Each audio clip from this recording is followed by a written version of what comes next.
Here we go. So welcome to episode 11 of the OurTeam podcast. Can't believe we're 11 episodes in now. I didn't think we'd make it past 2, to be honest, but here we are. This is definitely the biggest episode we've done. We've got a new co-host, which is amazing. He's going to be joining us for the next few weeks. We've got Ty and his brother Nate on the podcast as well. Like, first time we've ever had 2 guests. As always, guys, simple things you can do to help us. Drop a sub if you're enjoying the content. Drop a like if you enjoy it as well. We'll be doing a stream tomorrow at 3 p.m. Eastern to react to this podcast as well. You know, we're going to be reacting to all of Ty's stuff about 250k and everything else. But let's start with our new guest co-host. We've got Unbeatable Jacob joining us for the next few weeks. How you doing, man? Hey, doing pretty well, man. It's Saturday, up nice, bright and early to get this podcast in. So, hey, man, I can't complain one bit. Happy to be here, man. Happy to be here. You were complaining a couple of minutes ago, but it's all good. It is early. Like... Yes, sir, man. Yeah, we got the monster ready to go. So hopefully, you know, this starts flowing through my veins a little bit, and you know, just gotta get right this early in the morning. So. Yeah, I mean, you're all on a terrible schedule today. It's 1 o'clock in the afternoon for me. I'm chilled. I'm awake, living the dream. If you haven't, guys, Jacob's links are going to be on the screen. They're going to be in the description as well. Go check out his content and check out his streams, because I kind of fell into watching Jacob's content a while back, and like, it's addictive. It really is. You know, the through the mind stuff, the kind of history of the 2K card stuff. Like, it's super creative, super original, amazing content. And Jacob is going to blow up this year. Like, we all know it. We know it's coming. His streams are popping off as well. Like, get involved in that. All those links, like I said, are in the description. We're going to talk about it more later after the interview as well. Like, we're going to talk a lot about Jacob and what he's doing over the next few weeks. Jakel, so you're abandoning us for 2 weeks. Thanks for that. Yeah. So I'm just going to be a bit busy away on a bit of a holiday for 1 weekend, and then another weekend it's to do with my real life job. So yeah, everything's all good, as some people asked on the stream yesterday, but yeah, everything's all good. I will be back. Just we know where we stand. That's fine. Josh, where do we start, bro? Should we start with D-Rob and your grind? I feel like you're getting trolled every podcast now, but you give us a reason every week. Pain. I can't believe I got to level 39. I was 8K away. 8K XP away. I still can't believe it, straight up. But you know what? I'm not even mad, because the main reason I wanted D-Rob was just to have confidence in my team for wager. But you know what? Jazz has a cracked out team. And let me tell you something. I'm going to show you something. I'm going to get some money. I'm going to show y'all something. All right? I'm going to show y'all why Jazz is the damn best. Right, Jazz? We'll see. You're the damn best. I'm going to show them why you're the damn best. I'm the damn best. That's true. I can't even lie to you, Josh. I don't think I've ever heard anyone hitting 39 and then not getting to 40. Like, I really don't think I have. I think anyone that's ever gotten that close has got the card. Like, no, it's not even that. It's like, so I was on track, like, to getting him, even though it was going to be close. I have 4 hours left. I'm like, all right, I'm good. I got this. Yo, my body was so tired. All I could remember, I don't remember falling asleep. I just remember waking up, and I said, oh my God. Like, I'm sitting here at my desk, and like, my body was going in and out of sleep. And then I said, I fell asleep. I said, no. Yo, I just woke you up for the podcast as well. You might want to see a doctor, dude. What you said? I said I just woke you up for the podcast as well. You might want to see a doctor. I think you've got your body might be 2K. 2K is just killed their body. My man's really just fell asleep while he was in the middle of a grind. It's crazy. Like, I'm playing domination in the game, and it's like I was zoned out, and I'm like, what the hell am I doing? Like, I get so tired. I'm just like, I guess like I'm falling asleep with my eyes open, and then I'm like, nah, what's up?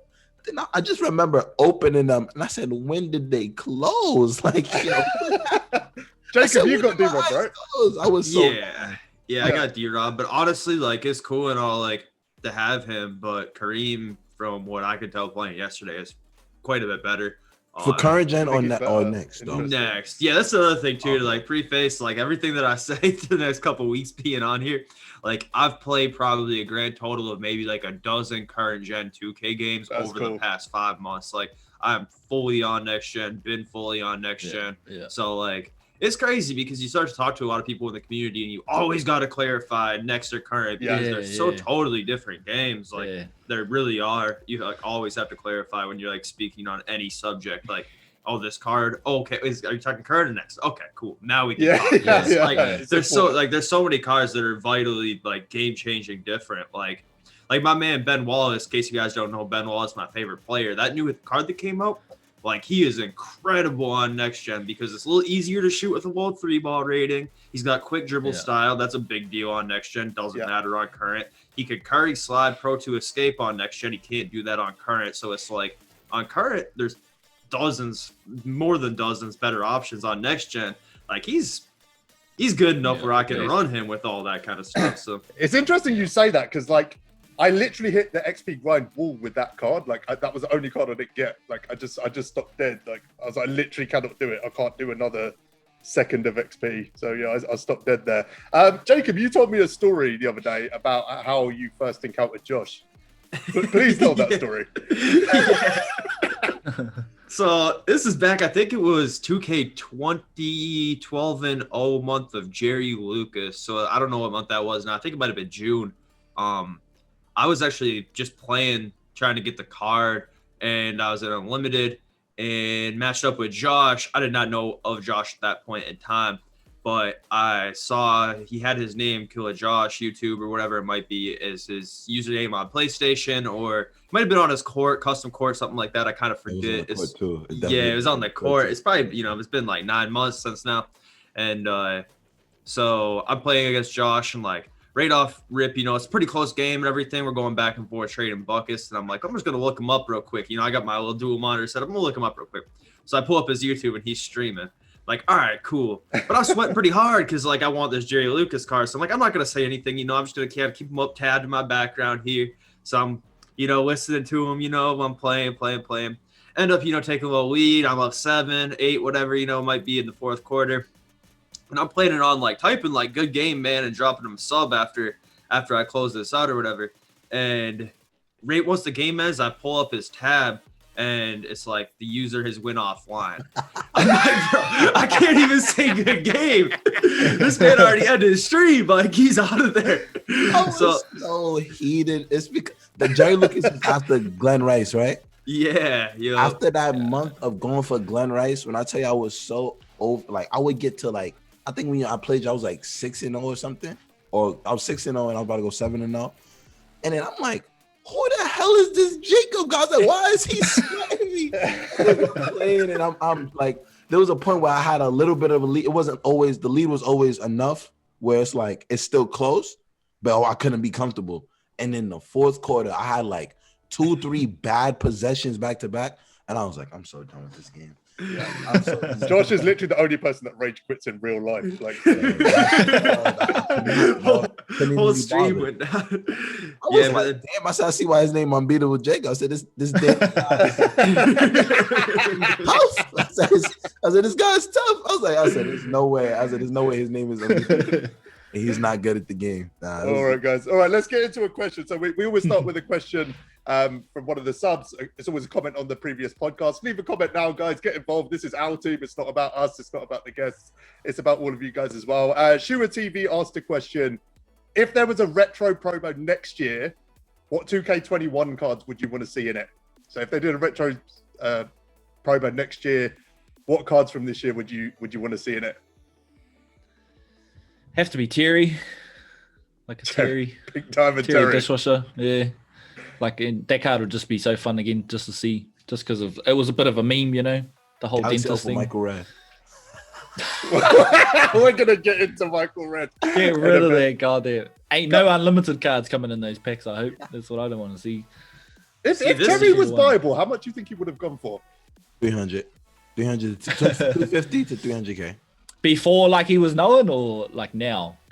Just when they dropped the card, because everyone lost their damn mind. Not Carlos. Juan Carlos. Yeah, he would have been like Carlos.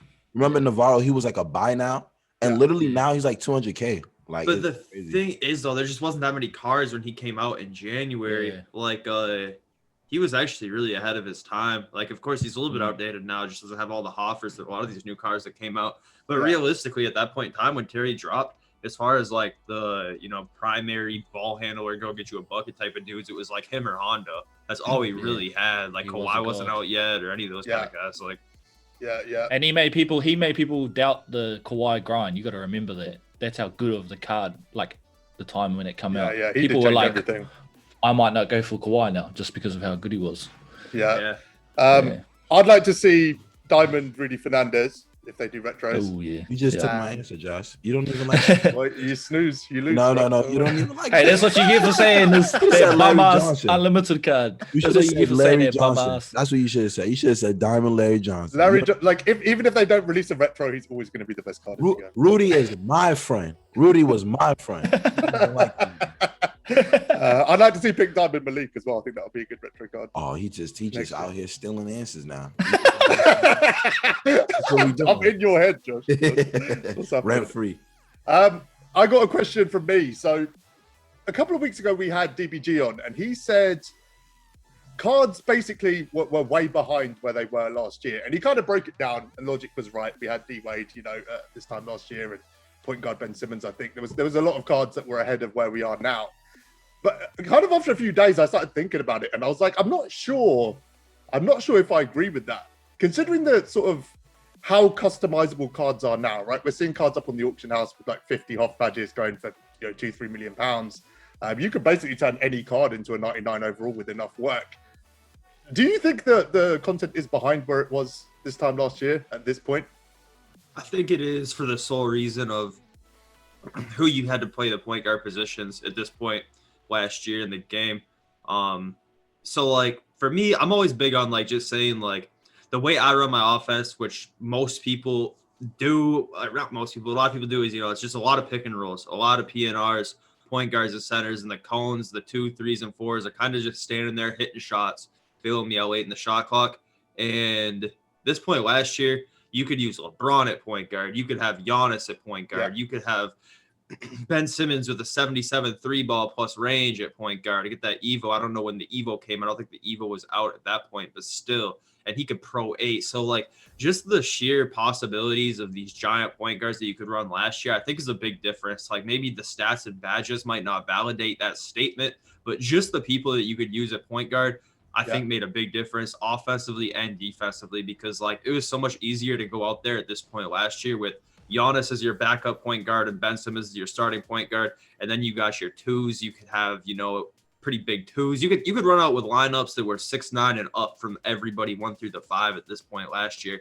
And like this year, you can kind of do the same thing with like Magic and all that. But like, Lord knows that Campus Legend Magic is like far better than what we have for the new Pantheon Magic. Yeah, and it's not really a matter of stats and badges at that point. It's just kind of how the game is this year. Like Magic can't really run like he can from 2K20. Like he's good on next gen, very good, but like compared to what we had last year as far as point guards that were just oversized and crazy at this point last year, I just think it's not really the same. I think the meta was different like last year. I feel like now we're ahead in terms of content. Like we saw our third Tracy McGrady already at this point in the year. And the only reason I say that is because like the meta this year, because it's people still play current gen, it's speed bursting. Like you don't really gotta do too much in speed burst. So like small point guards at this point in the year is still usable. At this point in last year, we was using like you said, big point guards. That was the thing. And honestly, I don't think we're gonna get any glitch like point guards until probably like the game is basically done. But yeah, like I feel like the meta is different. And in terms of content, I feel like the content this year has been really good. But I feel like it's kind of ahead of what we would have had, around this time last year. I just feel like the only reason that's the case is because of the meta, like the game is, which is just like speed. You got to be fast. Yeah. I mean, I agree with the fact that like point guards, especially, I think it was cracked this time last year. Like it was getting silly.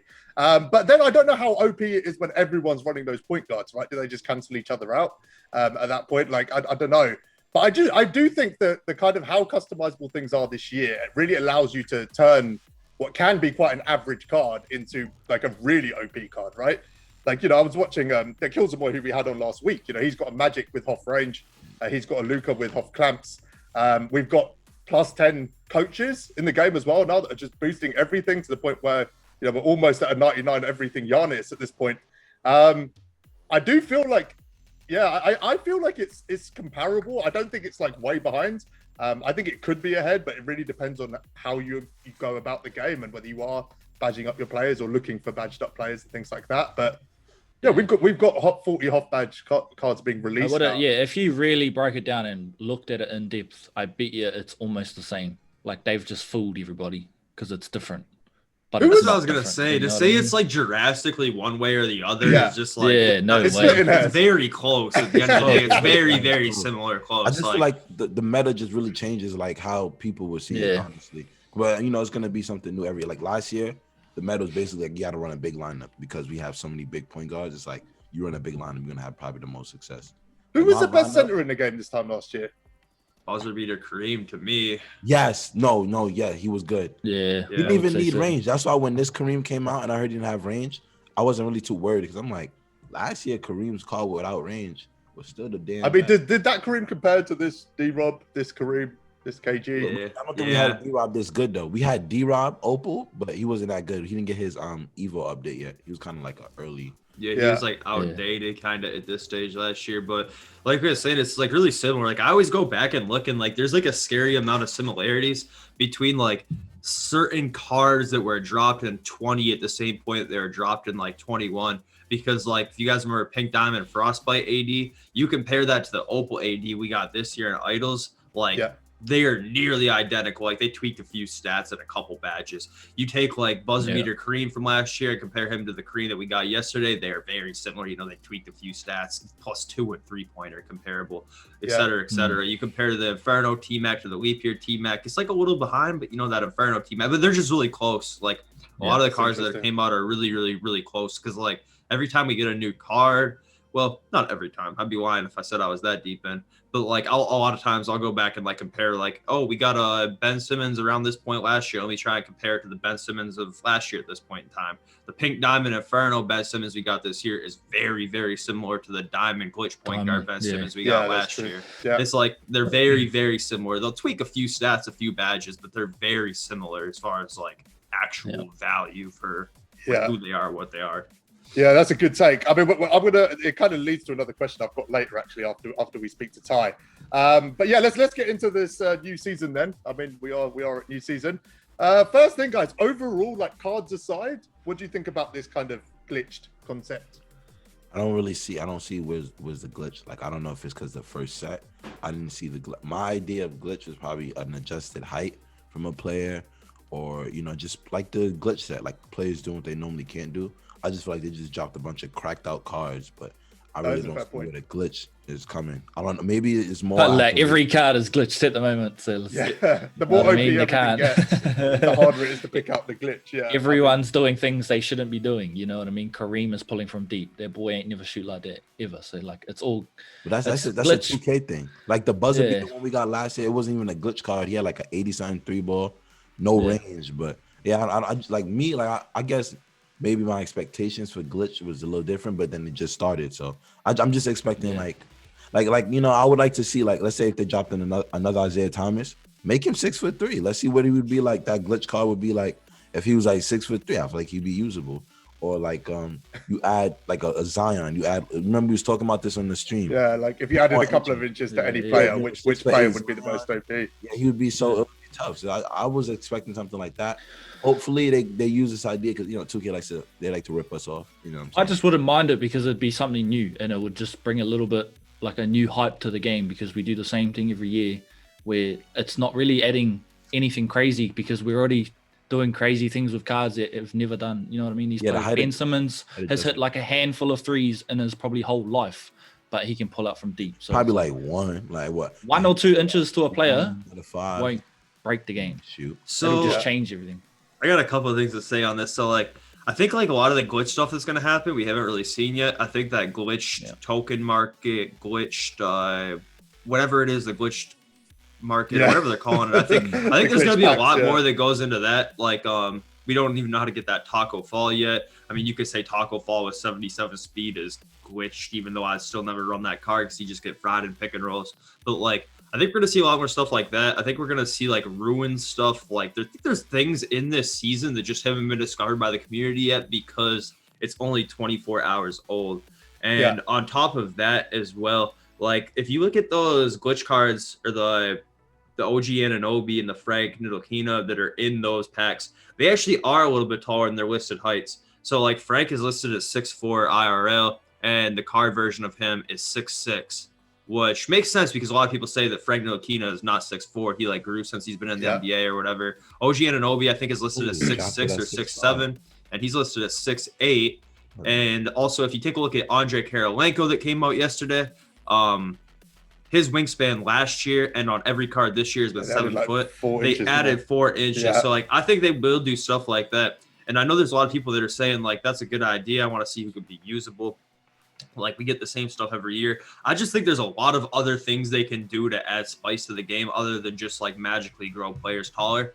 I think that there are a lot that they can do. And, like, of course, there's going to be players like Allen Iverson that are always never going to be a part of the end game meta because they're too short. But something just want to sit right in my stomach if they just made a 6'6" Allen Iverson, because like that's somebody that I grew up. I played basketball and I was always undersized guard, so like that's somebody I grew up, and that was always what I loved about him as a player was the fact that he was able to get it done. Listed at 6 foot, even though he was actually like 5'10". Yeah, so I was literally saying this. Be careful about the Allen Iverson talk before Ty get here. You might I think you've been trying to 6'6". No, Ty feels about Allen Iverson. I was saying this to Jacob yesterday. Yeah, like for me, like I understand that the cards are not accurate. They're not accurate representations of the players, right? I can deal with that. But I think when the visual changes, I think all elements of this being immersive just go out the window, right? As soon as you've got players that just don't look like they do in real life, that's when you're just playing a complete fantasy game. Like, you know, it might as well be NBA Jam at that point. Like, there's no similarities between this and the NBA. I mean, you're effectively talking about creating players at that point. Let's be honest, right? Those players don't exist. You're creating them and putting them in the game. That's what you're doing at that point. My thoughts on the glitch concept is I really like it. Just for what it's worth, like the progression of kind of themes over the last 3 seasons, like Season of Giving was awful. Like, it just wasn't exciting. It was boring. Like, okay, it was Christmas, and that was basically the entire creative process that they had putting into that theme.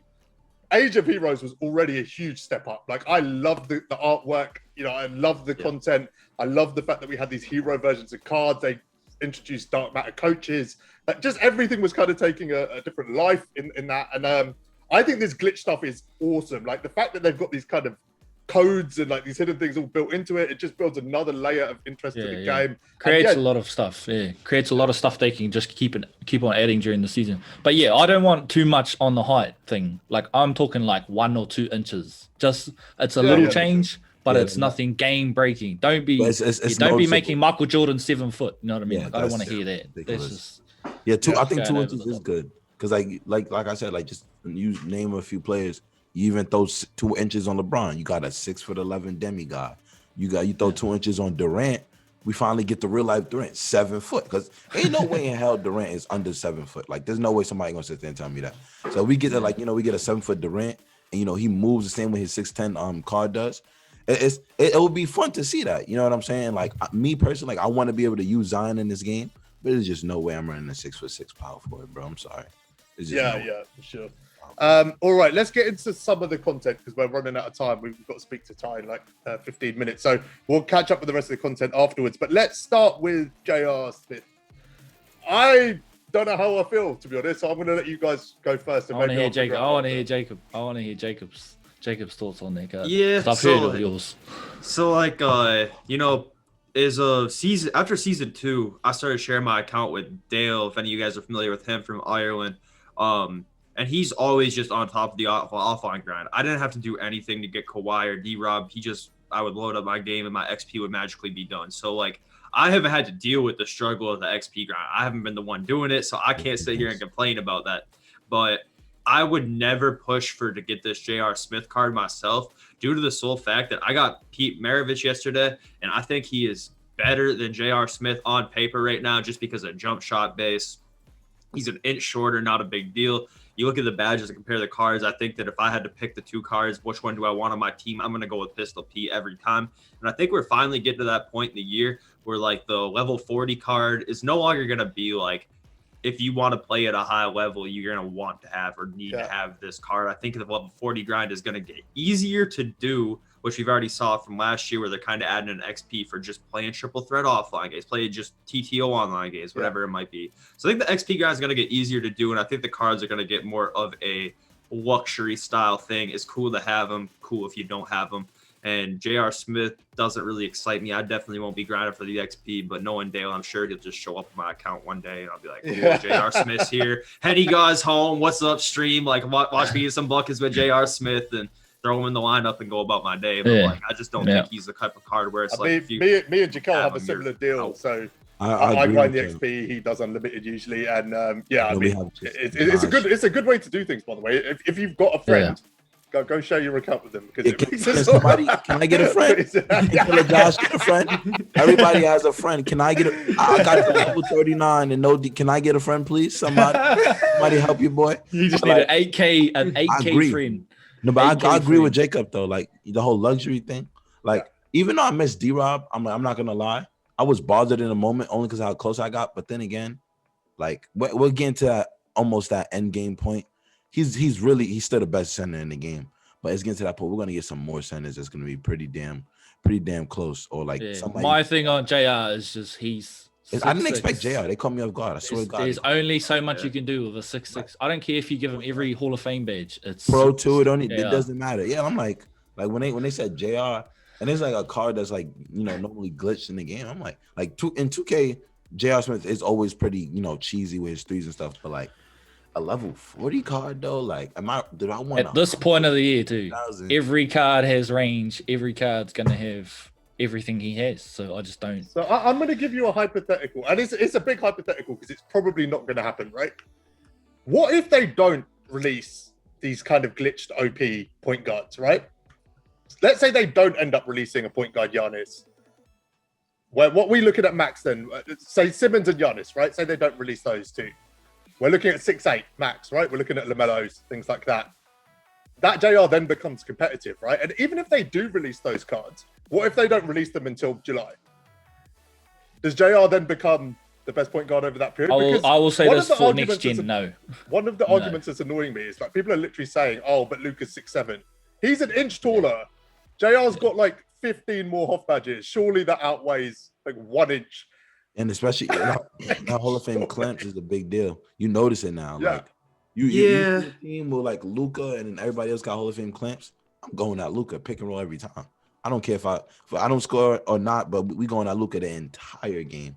And he's gonna give up some buckets because of that Hall of Fame clamp. You see, Lila, that's how true it is. Jacob got a picture of Luka. Yeah, I give it that picture. Well, actually, I gave that away actually on stream yesterday. I gotta send that out, but that's totally off topic. I just think those are sweet. I'm gonna keep doing more of those, just printing off card arts and putting them in frames. Cool. But the thing about JR though is like, even if they don't come out with Giannis or Simmons that can run point guard, like I still don't think that he's better than Pistol Pete. Even if he has a couple extra stats or a couple extra badges, I think Ray Allen base is the best jump shot in the game on next gen. Yeah.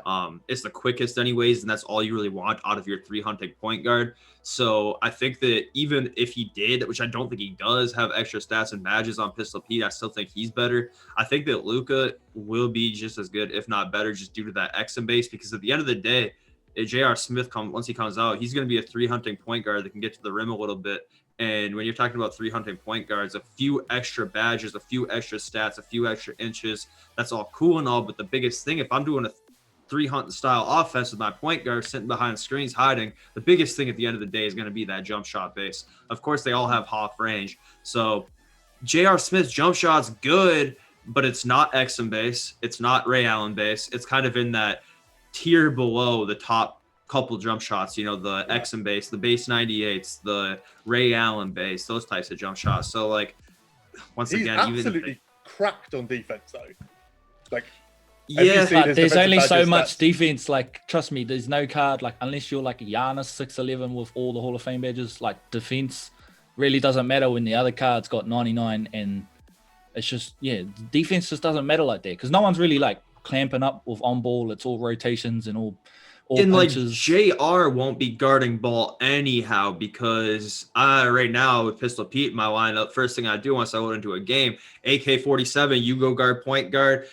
Pistol Pete, you go sit on the shooting guard or small forward. They got Kawhi, cool. Kawhi's going to stand there and take jump shots. Pistol Pete, you guard him. AK-47, they got Luka point guard. All right, cool. AK-47 is going to use that 7'4" wingspan and cracked out defense to sit there and harass him all game long. And like, I do that just to, you know, make defense better, but also to keep Pistol Pete's stamina up for How is that card? Offense. Yeah. How is that AK for? I know he's so cracked. Like he looks so good. Like he's so good, Josh. I only played last night with him, and I shot so many full bars with him. I shot so many straight arms. It was unreal. I think it was just like an odd coincidence. The game was just hoeing me yesterday, but like I shot so many full bars with him last night. But it's base 98. Like it's the same jump shot base as Hondo. I just think it was a weird coincidence. I know that defense is crazy because like even his diamond is outdated now, but like his diamond has some really good longevity. So I can see the same thing with this card. Yeah, I think so. Like a 6'9" forward that can guard the 1 through 5. You know, it's a lot of value. How much is he going base for? 98? He's like base 98 too, right? 150 to 200K. He's not all that expensive. Like he's gonna be that guy when people ask me like what car should I buy for my budgetish team. He's gonna be like the first guy for like a wing player. Like you can use him on any team. Like you need a card like that on any team. Yeah, cool guys. We're gonna have to skip forward, so we'll come back to all the other content after we speak to our guests. But yeah, this week we've got 2 guests on for the first time ever. It's super exciting. We've got the 250K champion on the podcast. The first time we've spoken to him since. And we've got his brother on, who is his editor and his manager. And you know, if you saw the last interview we did with Ty, is a huge part of what Ty does and his success. So please welcome to the OurTeam podcast, TYDEBO and his brother Nate. Hey guys, how are you doing? What's up? What's going on? Early start for you. Apologies. I know it's 9 a.m. over there. Everyone's rocking their monster today. How many of you guys got energy drinks going? I don't got none yet. I definitely do, man. I definitely do. Rock that water, man. Water is my energy drink. You know what I'm saying? Thank you for coming on, guys, both of you as well. I think this is going to be super interesting. Like Ty, after you came on last time, you know, Nate was such a big part of everything that you said. I think it's going to be super cool to get to know the guy behind the guy, you know, and how much influence he has. Nate, just first of all, thank you, man, for the message you sent. Like when we had Ty on, he just went out of his way to send this like really nice message about the podcast and all of that. So thank you for doing that, man. We appreciate that. It's no problem at all. I just, you know, I saw you guys, the interview with Ty and some of the others, and I just thought that you guys did a really good job. I mean, for such a small podcast, you know, you guys were organized and you guys made it very conversational and just fun to listen to. Yeah. So I just want to let you guys know that. Thank you, man. I appreciate that. That's the first time in my life I've ever been called organized as well. So I'll take that. For me too. It's been a huge bump for both of you, right? It's been massive. Ty sent you a message the other day just saying like it's just like every post you put on Twitter just seems to be another achievement at this point for both of you. Let's talk about 250K. First of all, congrats, man. Like last time we spoke to you was just before the final. I told you he was gonna win, man. Remember, I told you that when you was here. I said it. I said Team Ty, bro. You know what I'm saying? Come on. You know? I appreciate it, man. I appreciate it.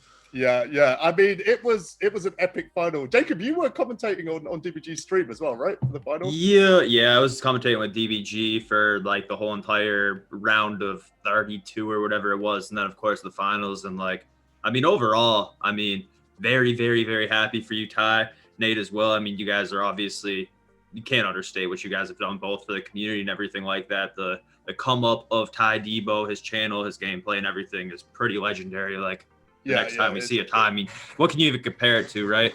But like, yeah, very happy for you. And obviously the 250K tournament was by far the best that we've had on over 3 years of my team. So absolutely, yeah, good stuff, man, all around. I appreciate that a lot, Jacob. Thank you. Yeah, of course. My first question is to Nate about 250K. When Ty lost the first game, what were you thinking? For me, it was just kind of, I mean, I was nervous the whole time, but for me, like going into it, like to the tournament as a whole, I was just like, I never really expect him to win tournament. I mean, he does a lot, but I never really expect I never really expect him to win tournaments. I just kind of tell myself, if he loses, oh well, you know, we still got still all the YouTube and stuff, the Twitch and all that to be proud of and all that. So I was just, you know, I don't try to get my hopes up. So I was just like, I don't know. I just kind of prepared myself for him to lose. And that sounds bad, but I just didn't want to. And then he won game 2, and I was like, okay, Yeah. But There's one thing that changed. Right. But I still it's not that I necessarily expected him to lose. I just kind of prepared myself for it. After he lost game 1, I still thought he was going to win. I mean, just because I've seen what he's done in the past. Yeah. And he's been able to come back from deficits before.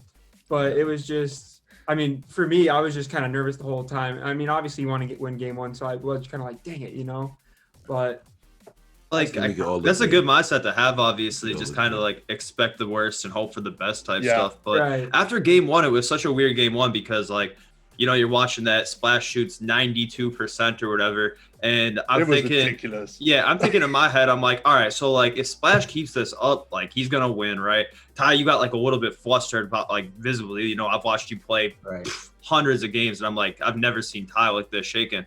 Gets a nice little break. And I'm thinking at the same time though, too, if a couple of those shots Splash takes, 2 of them are full bars, Ty wins that game. So I knew that that whole series was far from over after game 1, as long as Ty could come back and lock in and just not lose his composure. And I knew he'd be able to because I've just watched him play for so long. Ty likes the spice, since I think he likes playing with us like that. I was literally gonna ask. I was watching him. I watched him his entire 250 run. And I'm sitting here on my laptop. I'm like, Ty, what are you doing, man? I'm like, it's a 5. I was like, show him something. And they get to the second quarter. I'm like, okay, this is what I like to see. And I think it was game 2 or 3. There was 2 possessions. You took some wild shots. I said, bro, if you don't tighten up, it's like, oh my God, I didn't have money on you, and I didn't bet anything. I was acting as if I did. I said, I'm over here yelling. I said, yo, bro, get it together, show him something. And this man starts swinging. I'm like, oh, here. Sorry, do you do this on purpose sometimes? Because you do it well. You get behind the game. I wouldn't say I do it on purpose. I think I play better when my back's against the wall. It's versus defense to offense when I'm down 9-0. Hey man, I gotta play nearly perfect, otherwise it's over. And same thing versus Splash. After game 1, it's I don't have any margin for error. So it's I don't do it on purpose, but I feel like I play better when the pressure's at its highest for me. You definitely do. It's unreal. I don't know how you do it, honestly. Composure. We said this on the last podcast. You thrive on where most people would get nervous in situations or fold under pressure. That's where you thrive, which is just wild to me because I'm the exact opposite. I need to be comfortable to play at my best. I need to feel composed. Where Ty, the more pressure you have on you, it seems like that's when you play better, which is just unreal.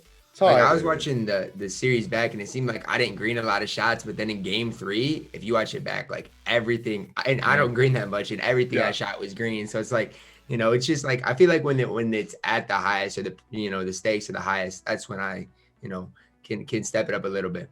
Ty, what is the deal with the headband? Honestly. Honestly, I'm a super superstitious person. I'm probably the most superstitious person you'll ever meet. And so I got back to thinking, okay, what did I do for the global championship? And I was like, so that was the reason I didn't put the headband on right away. I was like, I didn't have it last year. I don't need it. And then after game 1, I was like, look, my man's shot 92%. Man. I gotta try something. The fact you can think about that during a $200,000 opportunity is crazy to me. The fact that you think about that. That's what I said when I was on DBG's stream. I was like, so what's the over-under on Ty pulling out the headband for game 2? Yeah, everyone was just talking about it. Everyone was like, no, he's not thinking about that. His mind's in a different spot right now. And I'm like, well, I don't know. I guess I'd hope. That's Ty with the headband on is untucked jersey Kyrie or headband LeBron, or what else? What's up? Face mask? Was it face mask Kobe? Or was it, who was it? A lot of them dudes with face masks. Yeah, but listen, man, that's like Ty's thing. So that headband come out, game over, man. You lost. Yeah. Nate, does this stuff run in the family?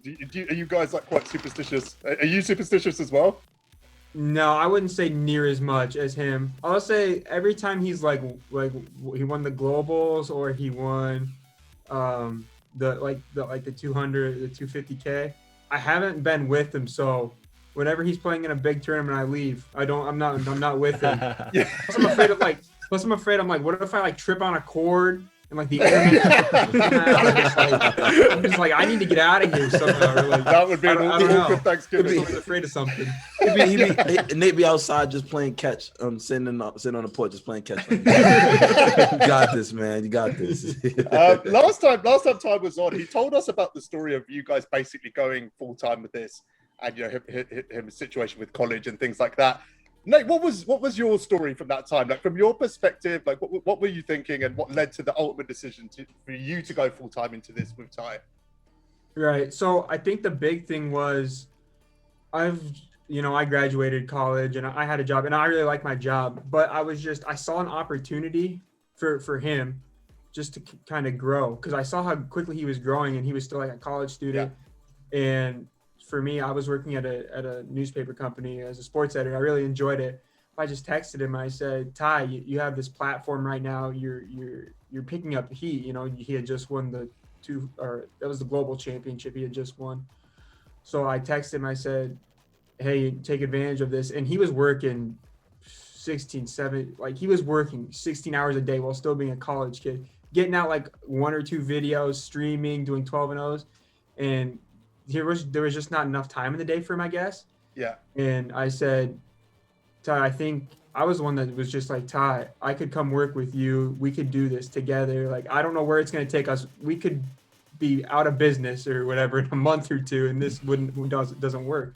I said, you have so many 12 and O's that people are asking you for. You're not uploading like as much as you could, and you're not streaming as much as you could. I said, Ty, you honestly should just, it was kind of like expected in our family, I guess, to like, not expected, but everyone just kind of went to college in our family. Yeah. Like all of our cousins have.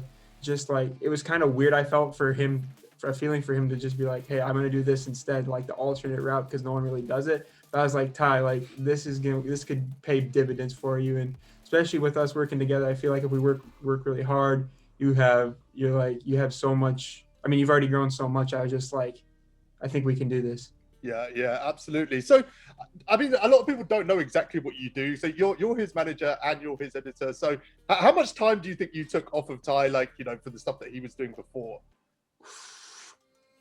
I would say like quite a bit. I think most of it is just, he's working like still fairly hard. I think I've just more added to it, just like, especially on the YouTube side, like the amount of videos we're uploading, it's like we become like a second version of DBG almost, I feel like. Yeah. But I think that's like the big thing. And then just kind of taking stress off of him too, where he has a little bit more free time as well. I think that's been the main thing. But I think YouTube's just definitely the biggest side. And then just, you know, we have to handle a business side too. And I take care of that, which I have no really idea what I'm doing. So I've kind of, I think that's true for all of us, mate. You're doing a good job though.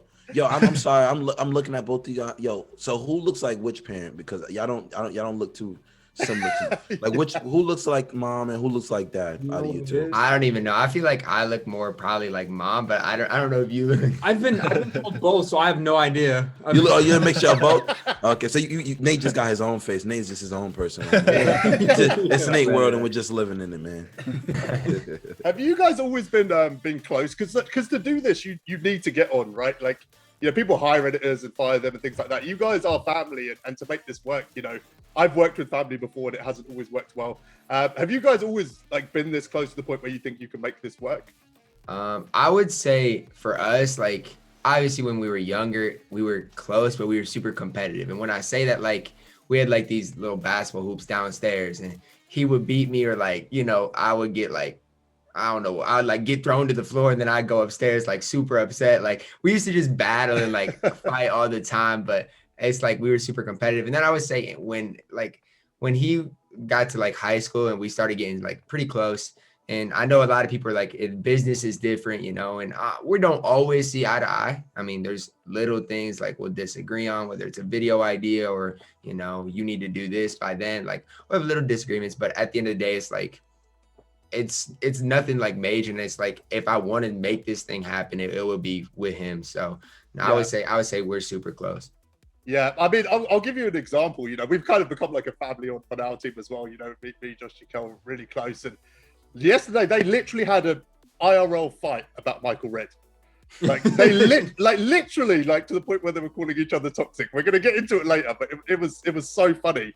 Like disagreements like that. What's the biggest disagreement you guys think you've had? Like the biggest thing that hasn't lined up. Anything off the top of your head? I'm trying to think. Me too. You mean just as far as like Just our done?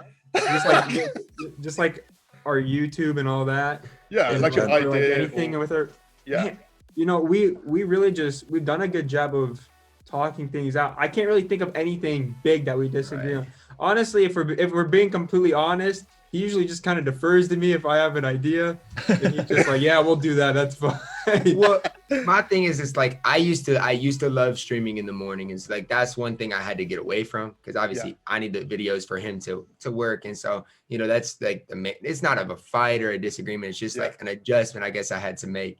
You must have some over NBA takes, surely. Oh yeah, we disagree on some of those NBA takes. Like how Harden is not the best scorer of all time, like that. Oh, he's up there. Thank you. He's up there. I wouldn't say that, but I'm a big Harden. I'm a Harden fan. Too. No, I was trying to troll Ty. Ty, who you said was the best scorer? You saying Kevin Durant was the best scorer of all time? Imagine. Hey man, fear the beard. So who's the best scorer of all time then? It's James Harden, no doubt. Michael Jeffrey Jordan. Hello, 37 points.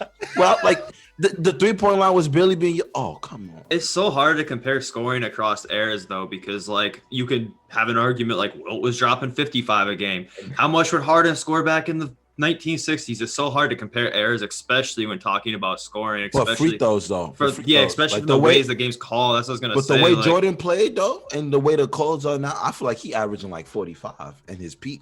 I feel like he could give you 45 a night. Hello. I mean, a lot of scoring too. A lot of times will come from the usage percentage. When you're just talking about points per game, you got to adjust stuff for like, if you really want to get tactical with it, start adjusting points per game for like 100 possessions, pace for eras and stuff like that. Like there's just been a lot of good players. It's so hard to say with comparing eras like that, I think personally. I know I went a little left. Just real quick. So I want to know everybody's opinion. Who's the GOAT? Greatest of all time?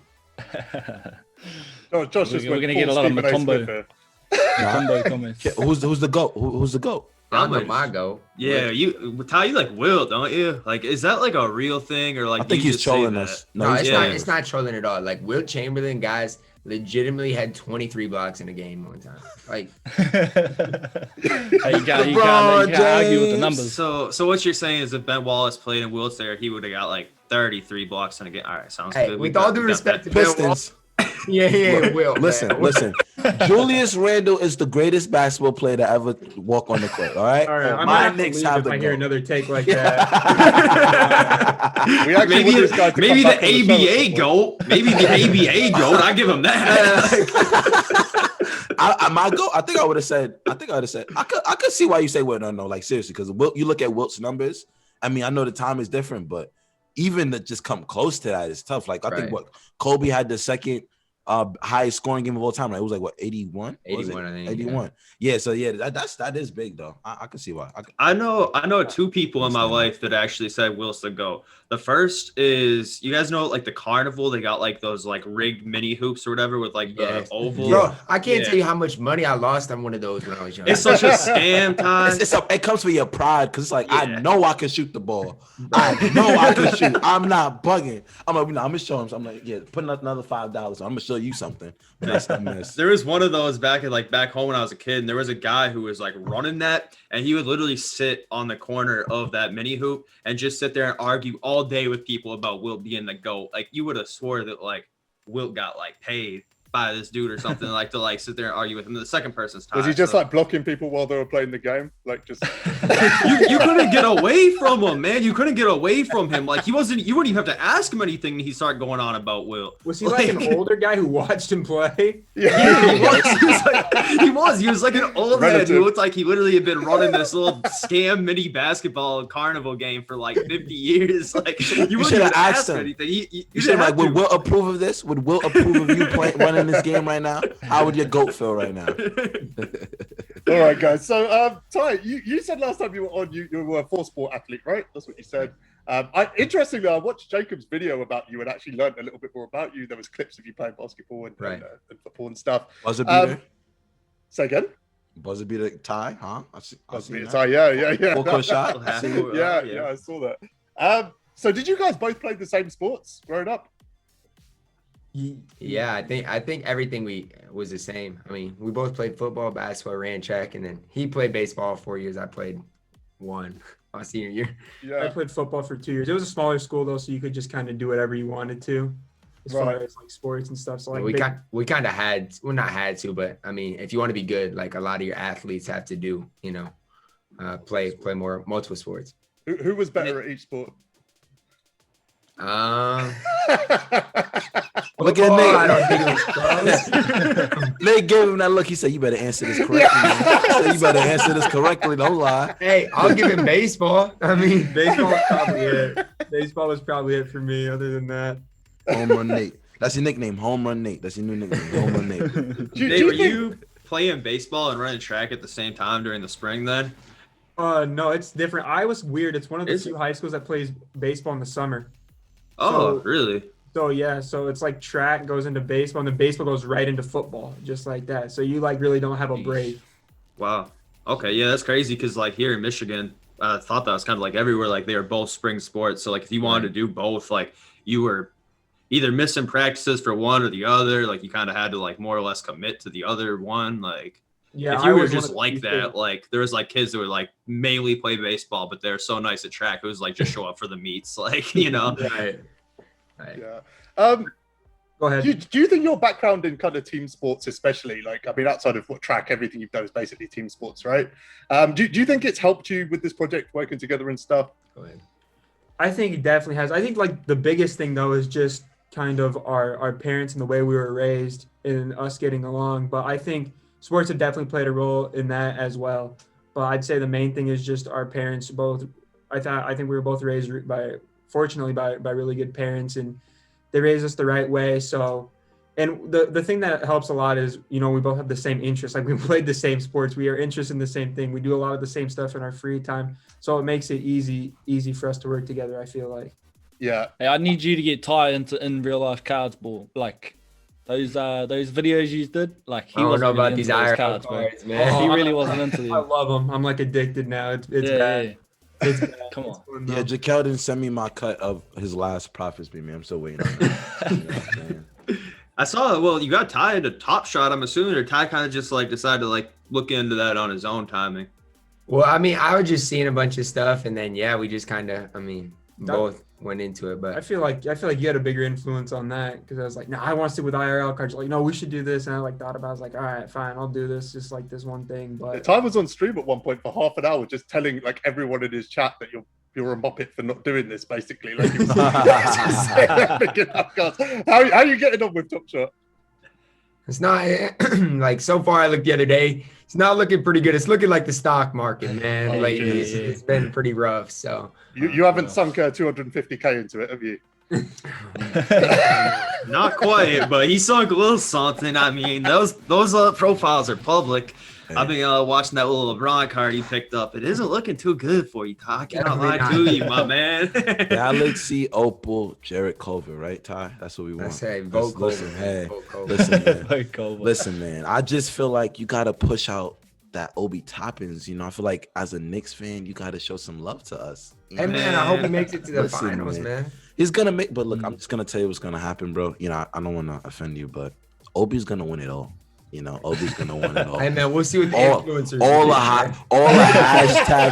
all the hashtags in the world cannot stop my boy Obi Toppins from being the damn best Opal in the game. I gotta keep it real with you though. Like he'll probably win, especially because of the name he has and everything. But once he does, it's probably gonna be like the biggest dub he's taken all year. Because for a 22-year-old rook, that man is not really. He really ain't doing all that. Hey. No New York Knicks slander will be tolerated on this podcast. We do not tolerate New York Knicks slander. Okay, my team, we are in the playoffs right now. Julius Randle's doing his damn thing. We are the damn best New York team right now. Knicks I don't go care. 500 I don't care one about- year. We I get don't- this. I don't care about- 500 one I don't care year. about the Brooklyn Nets and the Justice League they got over there, because Lord knows they signing everybody they can possibly. They got the Justice League and the Avengers over there. All right, we're not. No, they got the full full U League, bro. They got the full U League. Blake Griffin catching lobs all of a sudden. What's going on over there? Yo, they said he didn't dunk in 2 years. I'm like, oh yeah, that's a bad sign. It's because he played This man's first in the game. last year. I was a Pistons Yeah, yeah. fan. It's not because he wasn't. It's not because he just wasn't like not trying. It's just because Jacob, you could have sent him to my New York team. Why you got to send him to the Nets, bro? Like, I know you know some people. I know you know Oh some my people. God, let's save this for later. Bro. This could go on. This could go on for hours. Guys, you hit 50K subscribers. Ty, you said you don't know if you're gonna hit 100. Like that's your goal for this year. I mean, are you certain now you're gonna hit 100? Right. Like, Wait, say that again. What'd you say? are you certain you're gonna hit 100 this year? I mean, surely at this point the speed is going up. I mean, honestly, I just like taking it day by day, and if it like Nate said, I how Nate feels about my tournaments is kind of how I feel about YouTube. It's kind of like if we just keep putting out consistent content, I feel like the rest can take care of itself. I mean, that's kind of how I feel. Hopefully, that's the ultimate goal is to hit 100K, but we'll see.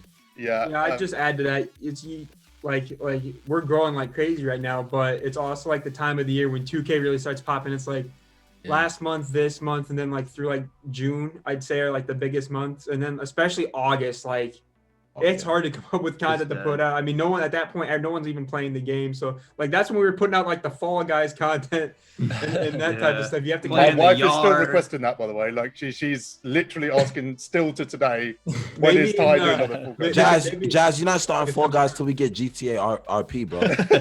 Are you gonna do one, Ty? Do one for the culture. Just do a Fall Guys video next week just for Jazz. That's it. He's been wanting me to do one. I've been telling him to do it on stream, play Fall Guys on stream.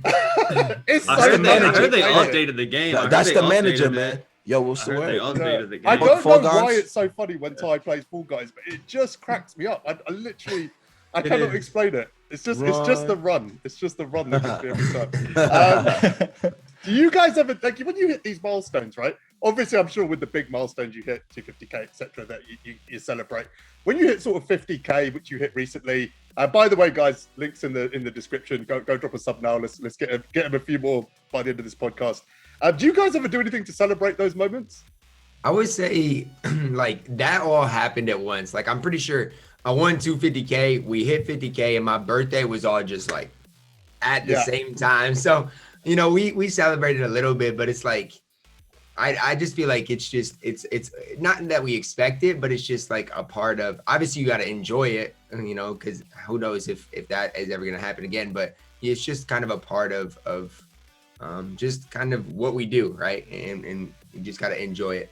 Yeah. 100K might be a different story. That's what I'm not like, but when 100K hits, that's when I'm probably gonna be the most ecstatic. Like that's big, yeah. But that play button. That's the big motivational for me. I'm sure you guys will, and to be honest with you, like really the only thing that will like dictate if you do or don't this year is just the growth of the game mode. Because as far as like, you know, what people are putting out, like it's really you guys are in a class of your own. Because with other games, not very often do you see the best player also being the most dedicated and consistent best content creator with it too. You look at some of these other games that have competitive sides, it's like you're one of two things. You're either a content creator with it and you might be pretty good at the game, or you're like a competitive player. But you guys really got the best of both worlds where it's like you can do both, like which is kind of unreal. And I feel like that's a lot of what Nate added to me, because like if I had to edit every single video I put out, it wouldn't be that. But I feel like that's kind of what I like to do. People kind of phrase me as a content creator, and I like being phrased as a content creator more than like a gamer, because I'm not a gamer.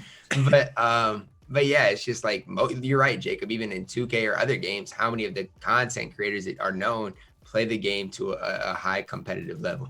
Yeah, because you got like consistent. Fortnite, for example, right? When that game dropped, to most people, they were thinking these guys like Ninja and Myth were the best players of the world. World Cup comes around and they're nowhere to be seen. And everyone's like, wait, I thought these guys were the best. And it's like, nah, there's some dudes sitting in their basement that are just going to absolutely fry these top content creators. it's not like that with you guys. You know what I mean? It's just Yeah, not. just for the record, yeah. there's still Nick had to content learn the creators hard out way. there who are absolutely terrible at the game. Just putting it out there. Nick had to learn the hard way that Ty's not just a content creator. Remember I told you about my boy Nick? I was like, we want to see that match. You literally played him. You literally played him and no money spent. He's like, yo, bro, I played Ty. I said, yo, how'd it go? He said, I lost. And I watched back to see where he messed up. I said, Nick, why the hell would you flash pause Ty? I said, why would you do that? And I seen that game. I said, wow, this is crazy. Like literally, I think like a week after, it was so crazy. He's being real sweaty, right? He's being real sweaty. Yeah.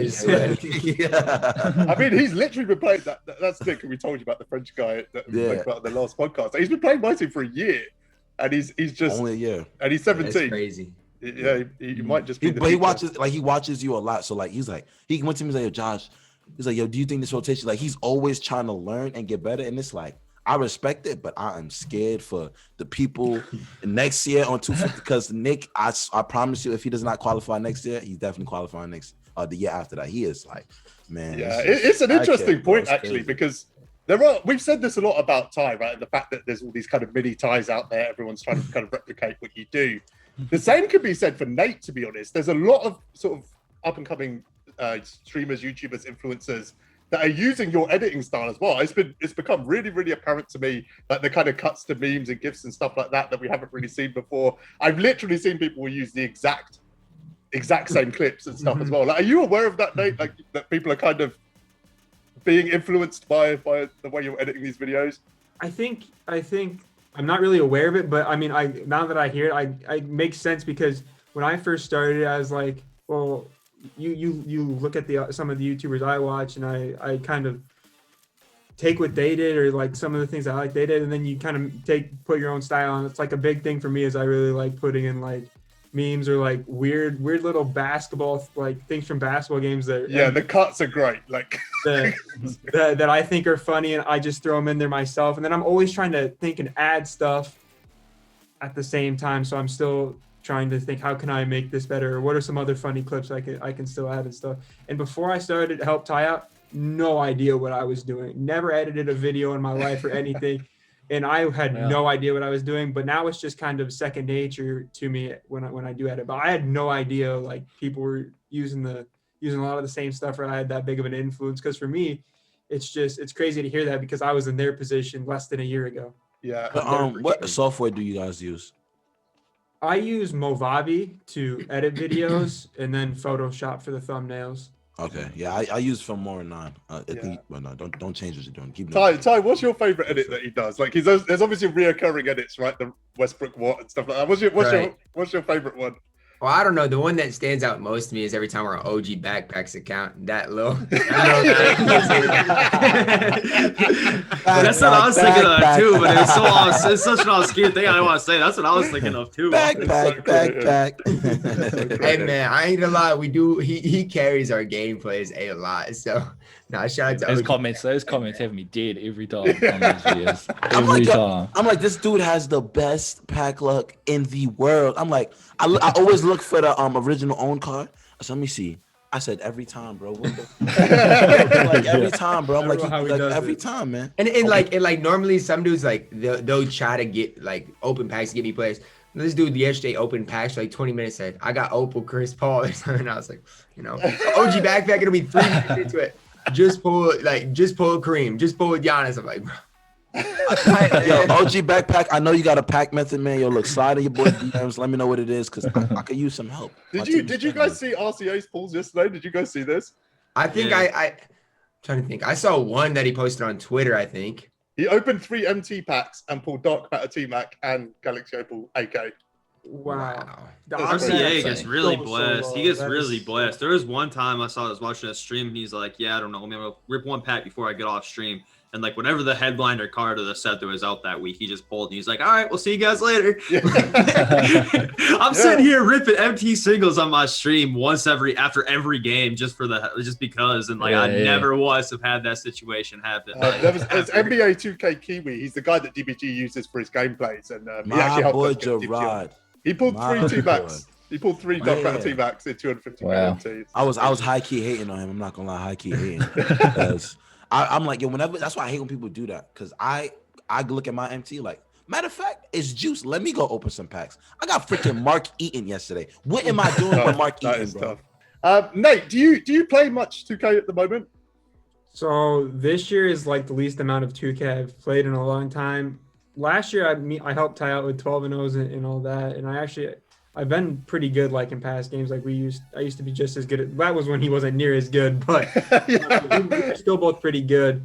But this year it's just I don't have much free time with editing and all that, and when I do, it's just I love 2K, but I'm always around the game. It's just I'm ready to get away from it a lot of the time, and there's not really 12 and 0s that we're doing this year, so I haven't played like really at all. So I helped him at the start of the year, like grind some MT and grind some tokens and all that, but since then, not really a whole lot. It's like the least amount I played. I'm probably trash now. The other day we were talking about like, cause I was trying to do something else. And I was like, Nate, can you hop on for a game? If the guy's good, I'll take over. And I was like, wait, do you know how to speed glitch? Nope, not this year. I have no idea. That's how little I played. There must have been a point where you were better than Ty, right? Like what was that? What was that turning point? Which 2K was it? I wouldn't say like I was probably better than him, like for sure when we were like little kids, but neither of us were that good.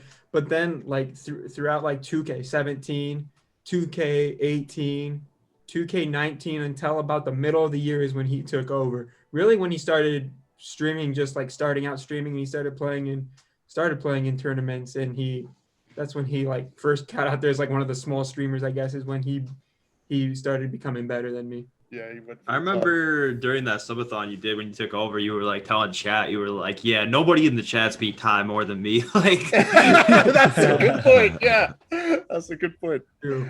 Let's go back to 250K for a bit, Ty. I mean, that final, like we said, it was epic. Was there a point in that, over those 3 games where you kind of knew you had the win? What was the point where you knew you had him? I would say after game 2, just kind of seeing how different our morales were, because in game 2 he had me on the ropes, and that just had to be so derailing, right? Kawhi gets a straight arm, gets a forward takeover in the corner, and those types of things.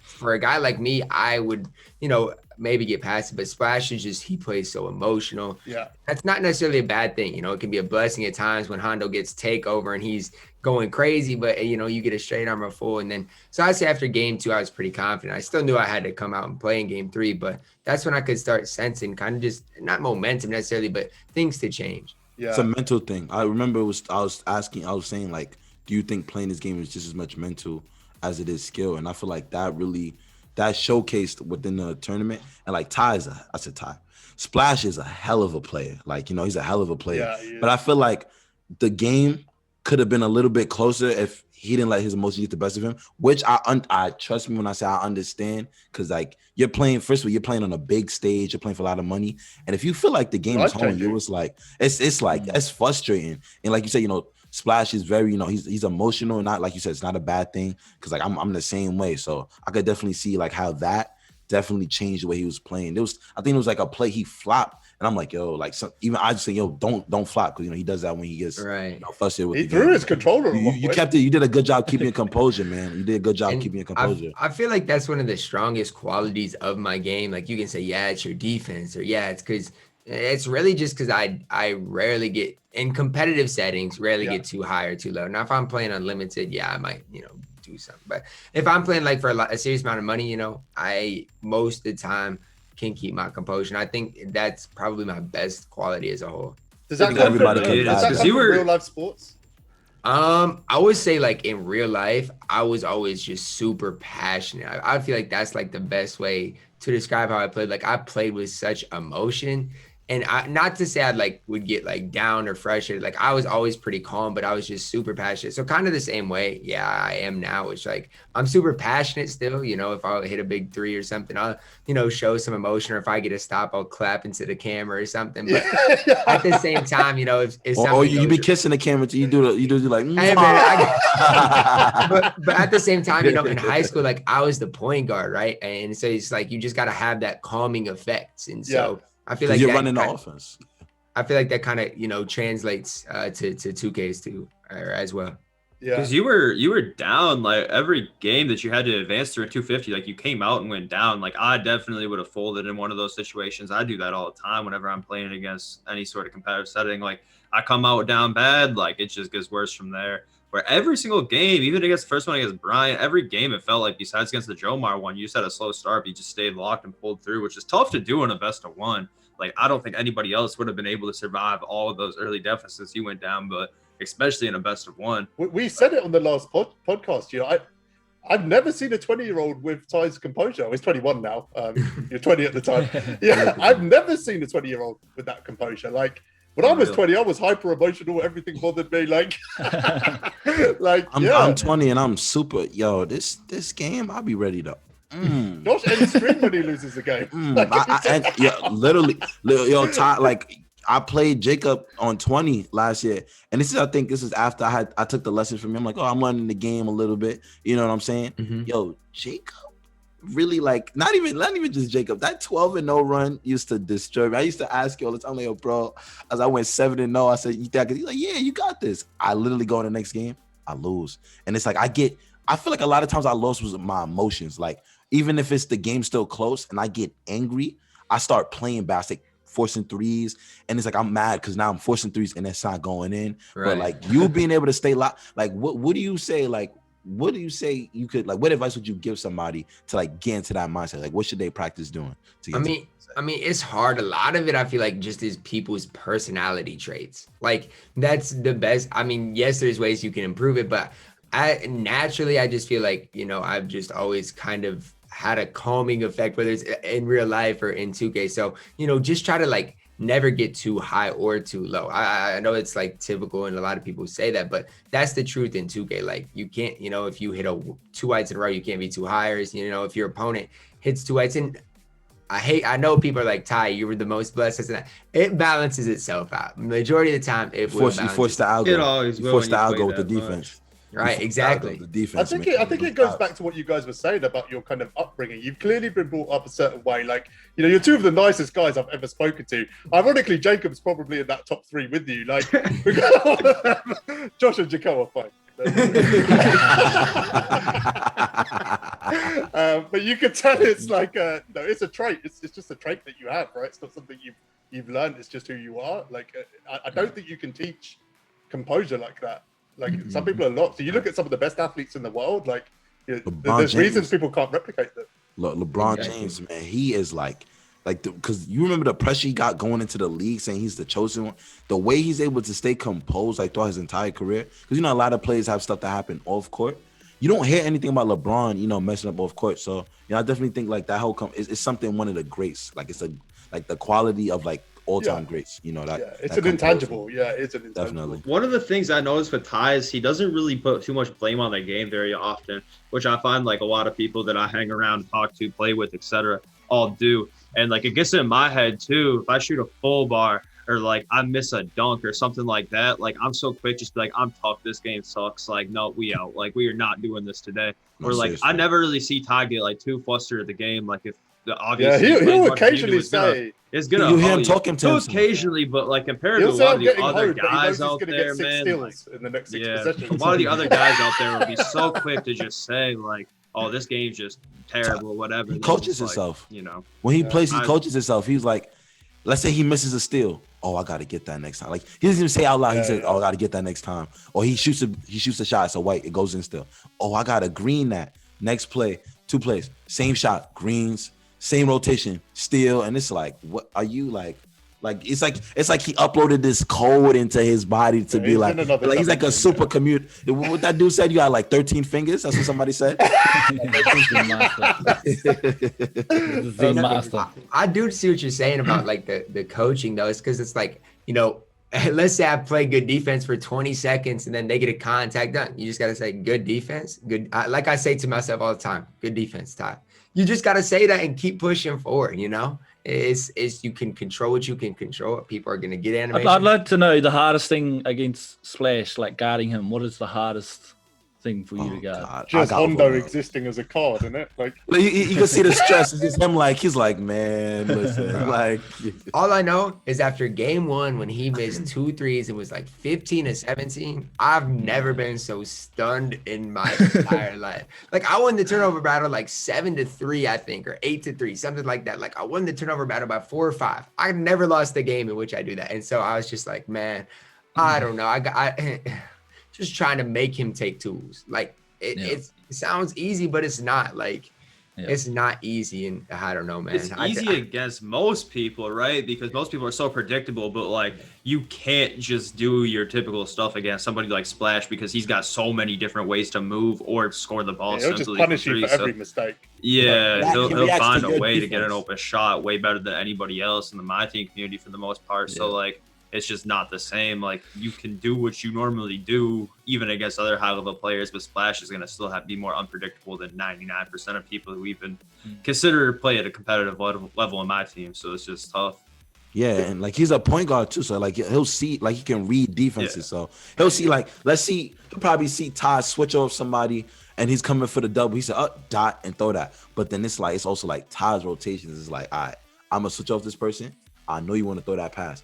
Oh, I'm switch right here. Again, like just seeing that game, like seeing that series, it went exactly how I expected. Like I literally said, whoever wins, it's going to 3 games, regardless of who wins game 1 or 2. Like I just knew it was going to 3 games, like regardless of who won the first game or not. Like it was just a really good series to watch, man.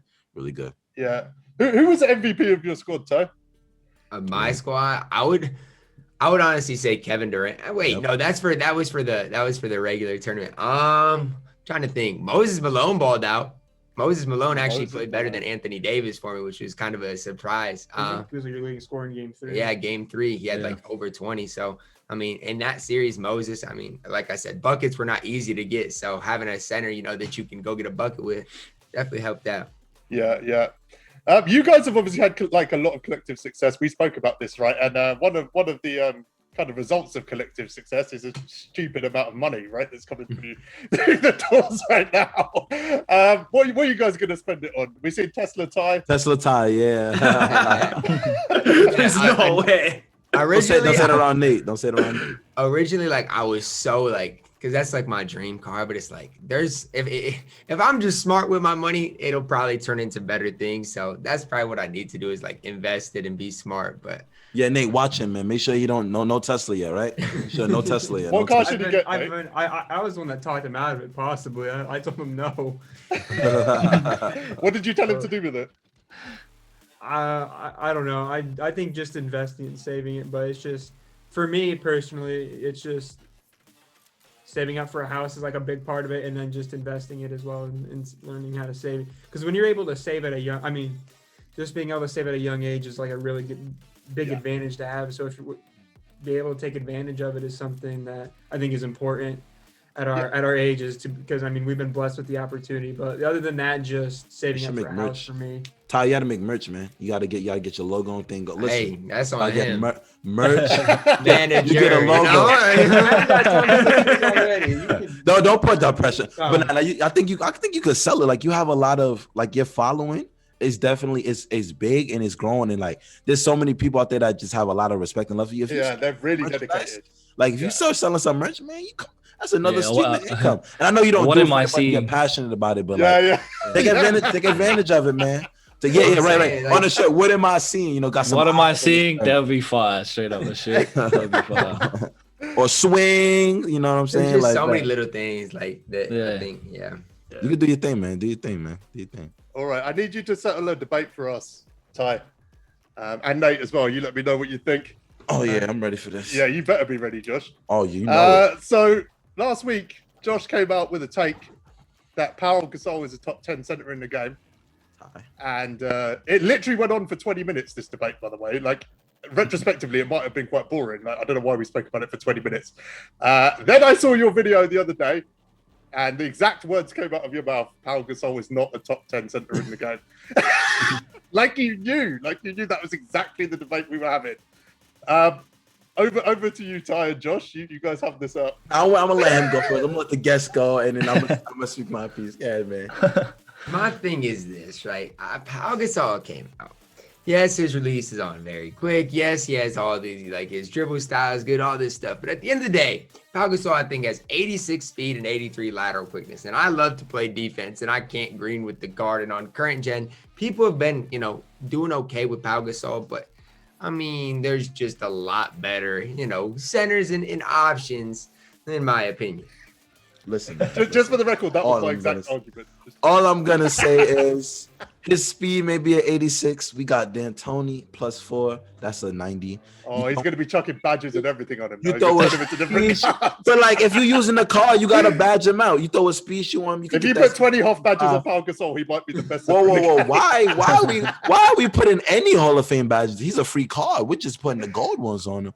I mean, I feel like personally, for his size, his wingspan, like his speed wasn't a problem when I used him. I used like his base card. I just felt like he was moving, and I was greening some shots for him. But you know what? I can respect it because you're the champ. So a lot of what you said does hold some weight. You know what I'm saying? I'm a casual, but I just feel like it's you still were a top baby 10. sweat last week. Now you're a casual. Baby sweat? No, man.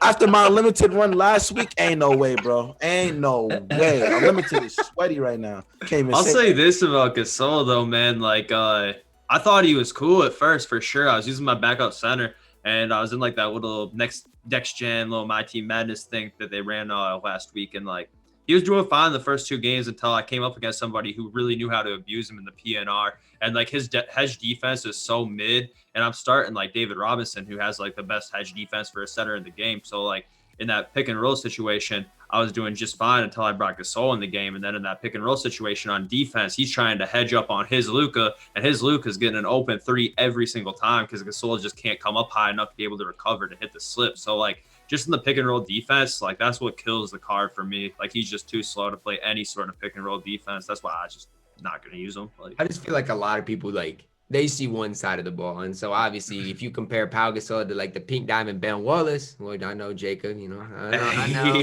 I'm just saying, man. I said it boldly when it came out, and I'll stand on that, man. Give me Big Ben. Yes, sir. Yes, sir, man. You heard it first from the champ, baby. I ain't even got to say nothing. Yeah, that's that validation. Speaking of centers, we just got Dark Matter Taco. We don't know how to get him yet, I think. One question really, where is DBG going to put him in the tier list? Taco is actually, I don't think like that bad because like the thing is he's 7'5", but he can move a little bit. So do I think he's as good as Kareem and D-Rob? No. But if DBG puts him in A or B tier, I'm fine with it. As long as he doesn't put him above Kareem, we'll be okay. B tier? Huh? B tier? I mean, who are you taking? Are you gonna take Taco Fall or a guy like A Disney? I'm taking Pau Gasol every time.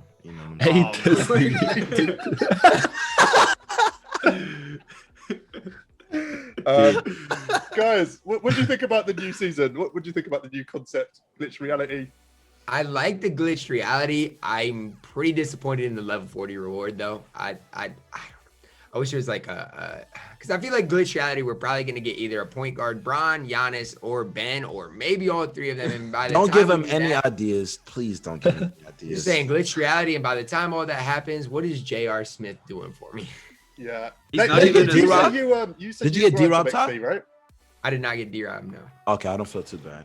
I missed out. I was level 39. I was like 8K away last night. If I got to level 39, I'd have made that push, but Pain. Nate, did you say you grind XP for time? Yeah, I used to. Not really anymore. That was like back when he was trying to get like the level 40 rewards and all the cards super quick so he could use them in tournaments and all that. But it's just after he won the 250K, I think he just kind of needed a break from the game, like grinding XP anyway. Yeah, that's a grind, man. Respect to all y'all, man. That's a different type of grind. Every day for 24 hours to get that last push for D-Rob. 8K short. I felt 8K, bro. I'm playing the game and my body's telling me, yo, Josh, you gotta go to sleep. I'm tired, and I'm drifting off while I'm in the game. I just remember waking up. I don't remember falling asleep. I just remember waking up, seeing 3 hours left, 15K away. Oh, it just hurts me, man.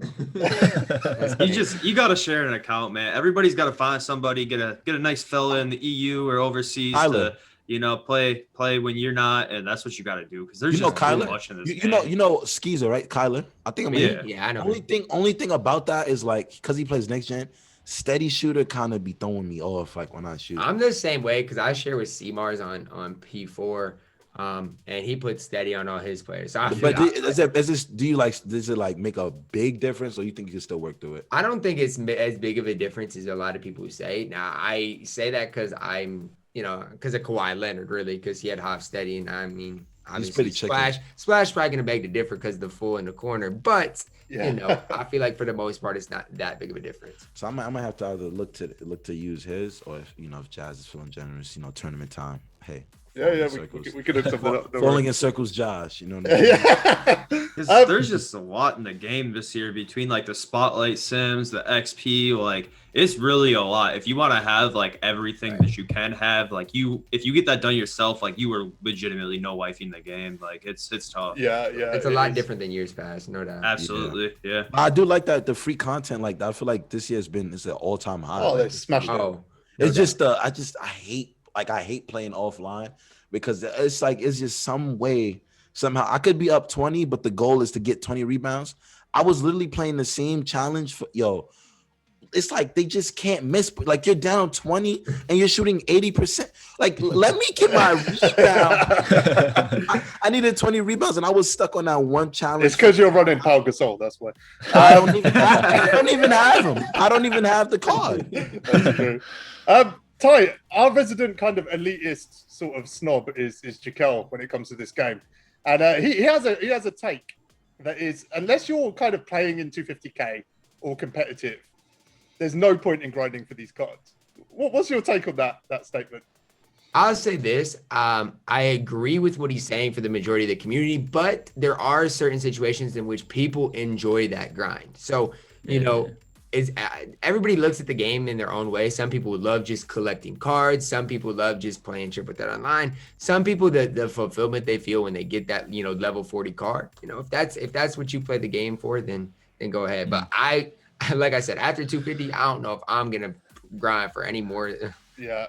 I'm just not. That was kind of something I kind of What want about to ask you. tournaments? That's what I was going to ask you, Tyler. Like, what's your plans for the rest of the year as far as 2K goes? Like, obviously, I'm sure you're going to keep doing content on the new cards. Like, you would, of course, with you and Nate. I mean, I'd imagine that's definitely part of the plan. But what else? Like, you're just going to be sweating MTMs? Like, just looking for wagers? You on Pro-Am a little bit, you said? Like, what you kind of just thinking for, like, between now and the summer? I think the hardest part right now is just like the two separate current gen, next gen. Like that's the hardest thing for me, but I definitely needed a break from like this competitive MyTeam. So like the last month has just been super relaxing because before 250, I was on the game so much. Like when there's grinding XP, wagering, like just trying to get right for 250. Now I don't have to worry about being comp on this game. Like I still want to win MyTeam Madness tournaments. But at the end of the day, if I lose a MyTeam Madness tournament, I'll wake up the next day and I'll be fine. So it's like I'm still gonna play in those types of tournaments, but for me, content and really our growth on YouTube and Twitch is my main priority, I'd say. Nate, do you feel like now that 250k is over, you guys can have a bit more fun with the kind of creative side of all of this now? Yeah, I just think overall, like I just feel like it's a more relaxed atmosphere for both of us because like even like him when he's preparing to do all that, it's like it's stressful for me too because I know how bad he wants to win it and stuff, and I know like how much he's prepared for it, and he can focus more on content with me alongside that. So I would just say it's just a more relaxed environment, and I think we're like content wise probably still gonna put out the same, but it's just I feel like we're both gonna have a little bit more free time as well, which will be nice. Ty, I want to ask you a question, right? So I got a wager coming up. How do I go about preparing for this?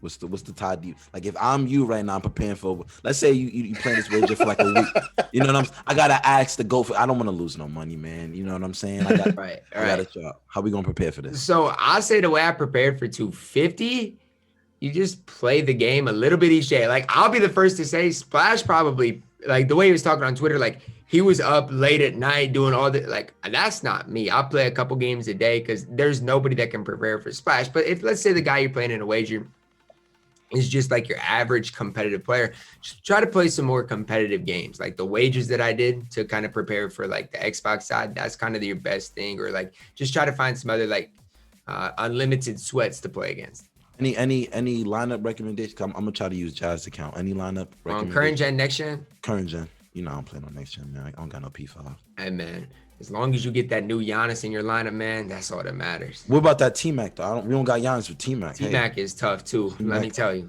We got to Okay. We picked him up yesterday. Okay. It's So the backcourt look, the lineup, the starting five looking like John Wall, Tracy McGrady, Kawhi, Ty's face straight away, West. John Wall. We've got Luca, by the way. West. We have Luca. Like, I don't West know why at the I started four. John Wall. and D-Rob. You John Wall or Luca? Who you taking? As just much like Hall as of Fame Lucas players. sold me, man. Hey, John Wall got to get up out of there, man. Hall of Fame clamps though, like no. Hey, man, he's 6'4". Look, Look, if that's listen, you know what you're doing. I'm gonna just whatever you do. If you happen to lose, don't blame it on me telling you to play Luca. Don't. No. I will. I'm gonna go on Twitter. I'm gonna be like, TYDEBO told me Luka Doncic and costed me my game. Hashtag LDebo. Ty, if 250k was held like 4 weeks from now, what do you think would be different about the tournament in terms of the sort of competitors, cards, all of that stuff? Do you think it'd be a drastically different tournament?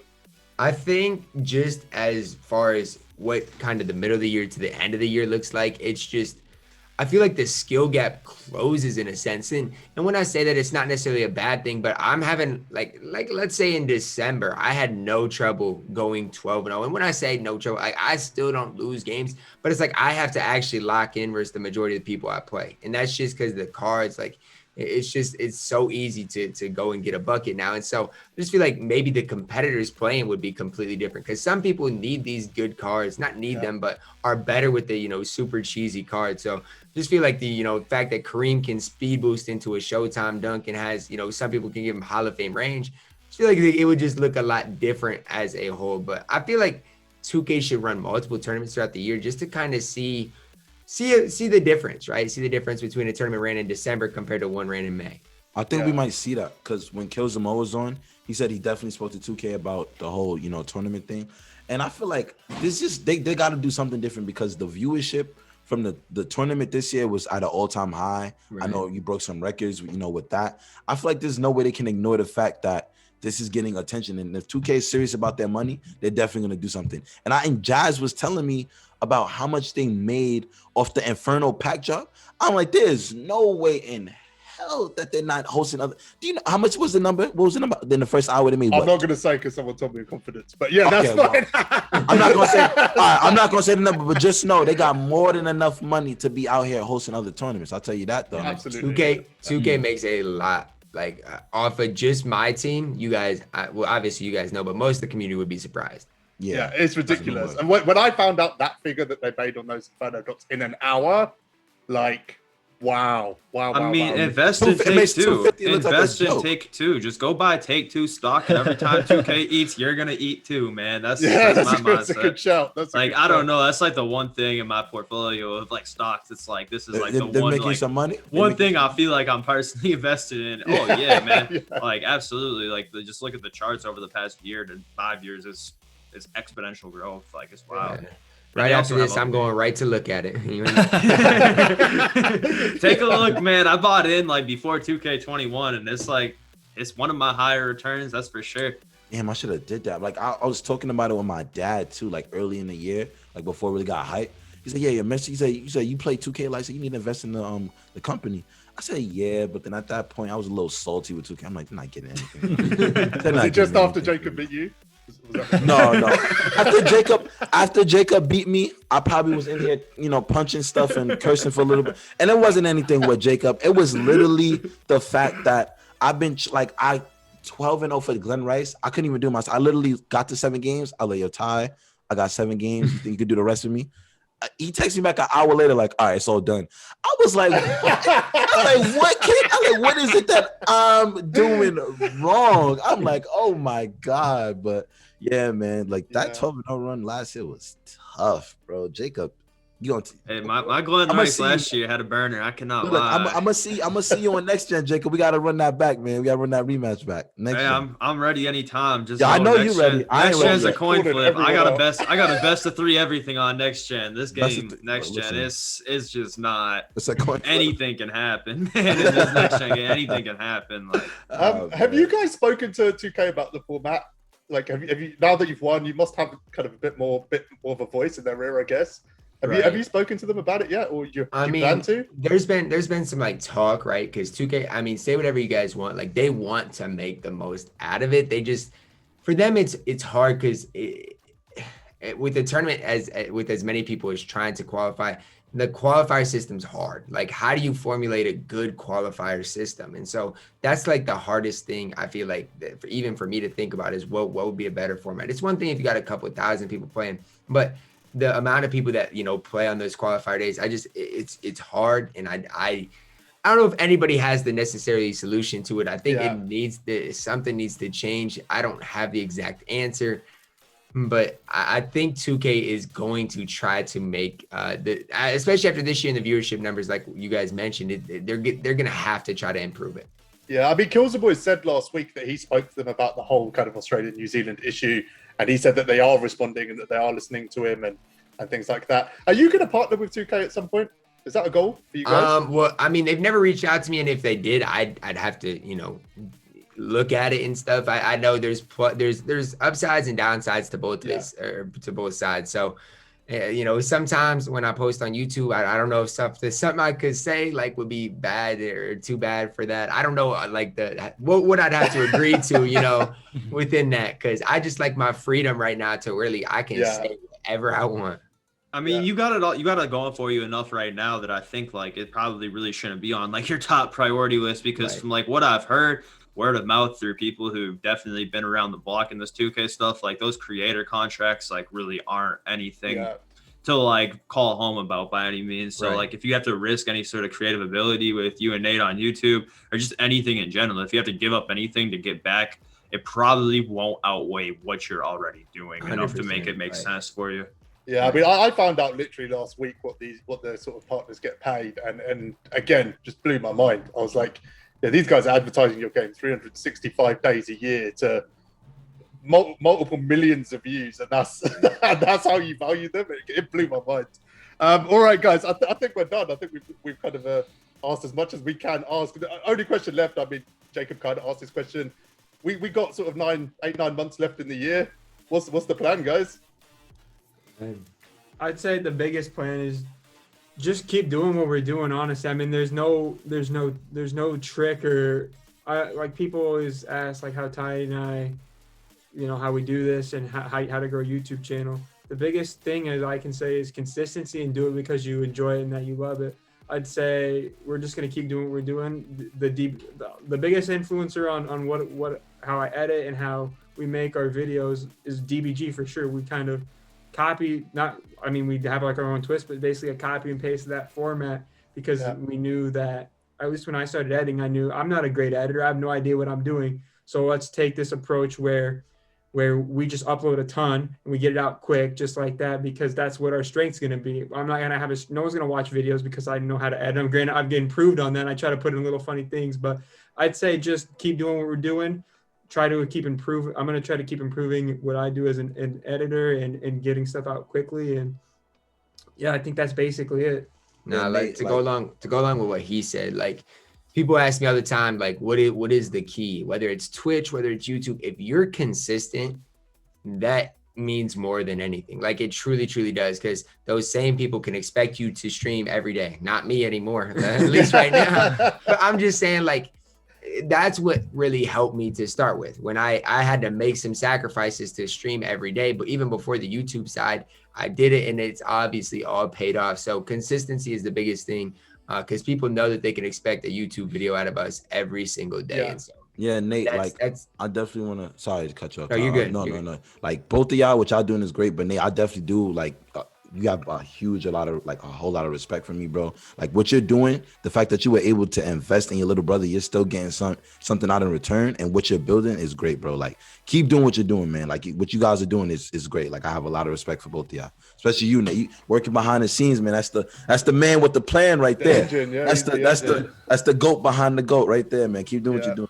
No, I appreciate that. I like working behind the scenes. Like a lot of people are like being in the front line. I just kind of like chilling in the back. I don't have to worry about anything. And so, but yeah, it's a lot of work. And I don't think a lot of people realize like YouTube is a lot. I'm working a lot more now than I did when I had a full-time job. So Nate, I think like everybody who does like this, man. yeah, Nate, I think everyone who like actually tries to make attempt at like this content creation stuff like realizes and knows how much effort and work that you are gonna have to put in to put out the amount of videos you do, even if you're not the one that's on the camera. Because that's the easy part, honestly. Yeah, I agree. Recording's the easy part. Yeah, I could definitely record the content, but the problem is the editing, man. I just don't have enough hours in the day. And to go along, your edits are pretty good too. I think one of the big things why people are so unsuccessful or they give up is just for that reason. Because I know for Ty, I think working alone would just be so hard and so much stress, especially if you want to put out content. There's not enough time in the day to do it, and you just get burnt out.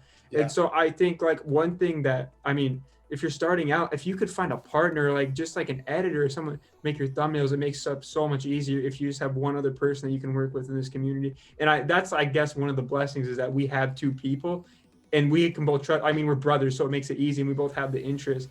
But I feel like it's hard to work with someone else too, though, especially if you don't know them. Yeah. And their schedule too. I had that same problem. I had got somebody to edit my videos and I thought it was gonna make things so much easier. But then it's like he was working, so I never want to tell somebody, oh no, what I'm doing is more important. Like yo, school's important, so do your thing. But like I would go to him to edit videos, and like I try to do gameplays. You know what gameplays is time sensitive. Like you want it out as soon as possible. So he wasn't able to do that, and it was like, damn, like I now got to edit my videos, but I had to go limit myself to like probably one gameplay whenever a pack drop. So like it's definitely tough because like just it's hard to keep up with, man. Like editing your own videos, making your own thumbnails. So like you guys. Monsters over there. That's a hard working oil machine, man. Dynamic I told Nate when he first brought up this idea of helping me out. I said, Nate, bro, because what he said is, I want to do all the stuff you don't like doing. I said, trust me, you do not want to do this stuff. and he said, no, I trust you. Like I'm gonna like stick with it. I said, if you want to, man, because I hated editing videos. I hated making thumbnails. And so now that pressure is relieved, man, it's been a dream. Awesome, guys. Listen, I just want to say thank you so much for coming on, both of you. That's some great advice. What you guys are doing is crazy inspiring. It sounds like you're having a lot of fun with it as well, which I think is the most important thing. And you know, it's giving you kind of life-changing success right now. So I wish you guys nothing but the best. I know you're going to have an amazing year. I know you're going to hit 100K. Thank you again for coming on the podcast. We got to do this regularly because it's always a blast having you guys on. And Nate, Nate, you got to come back, man. Hey, just let me know and I'll be here. Just let me know. All right. Thanks, guys. We'll catch you on the next one. Yeah. Yep. Thanks for having us. Thank you. Appreciate you, boys. Legends. Okay, guys, so that was Ty and Nate, and again, Ty coming back on the podcast again. Second time he's done that. It's awesome. Again, every week we say the same thing. We don't understand why these people are coming on. They keep helping us out, and it's super, super awesome, man. And every time we speak to them, we learn something. Having Nate on was a whole new perspective that I don't think we've really had shared on a podcast before. I found it fascinating. If you're an up and coming like content creator, YouTuber, whatever, and you're not catching these podcasts each week, like. Look at the knowledge these guys just dropped. What Kills the Boy dropped last week. Every single week, like it's almost like a crash course in how to be a successful YouTuber now. That's what these are becoming. I think that like there's a formula for like how to like make this all work as far as YouTube and content creation goes. But that formula, the one foolproof formula that works in the 2K video sphere and Twitch sphere is just so hard to do because it takes so much time, consistency, effort, and on top of that, like you just also need to be like a very, very charismatic person as well. Because the question is so say yesterday new content drops, you upload an Andre Kirilenko gameplay right away. What are you doing different that's gonna make people want to watch you play with that Andre Kirilenko card versus watching TYDEBO or HTB or DBG play with that card? So it's like that foolproof way does work, but it takes so long and you got to be so consistent with it. Yeah, which So they it's are. very tough. It's Yeah. very, very tough. Like I know a lot of people, you'll see like a lot of randoms on Twitter and stuff talk about like how, oh, you're a YouTuber, you play video games for a living. Like, how could you ever be stressed? Like this stuff Into it. really, really is. It really, really can be stressful because like, especially if this is your main source of income or if you're just trying to grow, you have to put your heart and soul into it. So it's just really, really difficult to do what a lot of these guys I mean, do. just touching on what you said, man. Like I own businesses. I talk about this a lot. Like, you know, I do a 60, 70-hour week with my businesses, and I'm doing, you know, the YouTube stuff on top of that.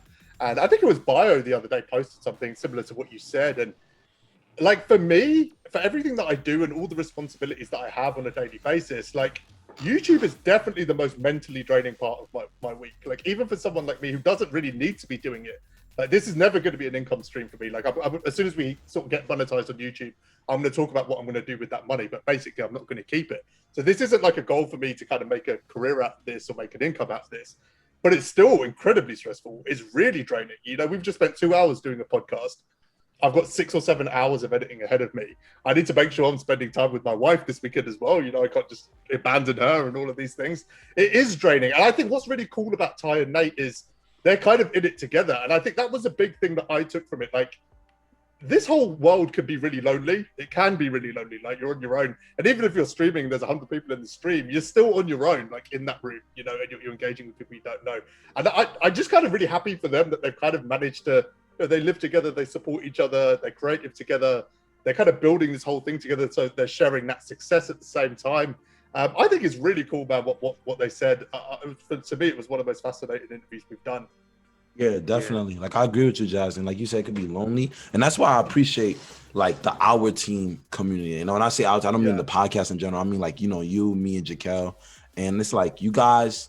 Cause like right now I'm still at a point where like I'm still struggling with content. Like I don't know what the hell I'm doing. But like to have you guys there is like, all right, I see what you guys are doing. You're finding ways to incorporate both of your personalities through your content. Kind of gives me something like a template to kind of go off of. But even whenever I don't like, if I don't have nothing, like you give me good ideas. But it's definitely helpful. Like just doing this alone, I think it's definitely something that's tough to do.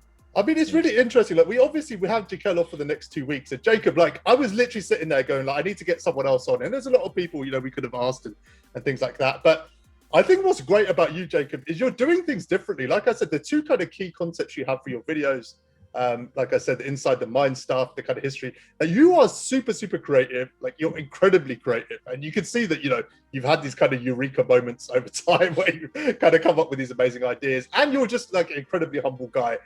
Like when I go into your streams, like every time someone comes into your stream, it's always a hey, how you doing? So say exactly what you would say love. if I came into your stream. Like it's always, hey Jazz, how you doing? How's your day? All of this stuff. Like it's really cool, man. I think you're setting a great example. It's been awesome having you on the podcast like this week. That's why what drew me to Jacob too. Like even after we played, like I looked him up. And I don't know what, I think, was it Twitch I found him on or YouTube? I just know I went to one of his streams and I was like, yo, what's up, bro? Like, you remember when we played? And like his whole energy and like the way he carries, so I'm like, yeah, there's no way I could sit there and be mad about a game like that. Like, I'm like, there's no way. There's no way. It's not even like he's toxic either. He's like, yeah, man, that was a really good game. He said,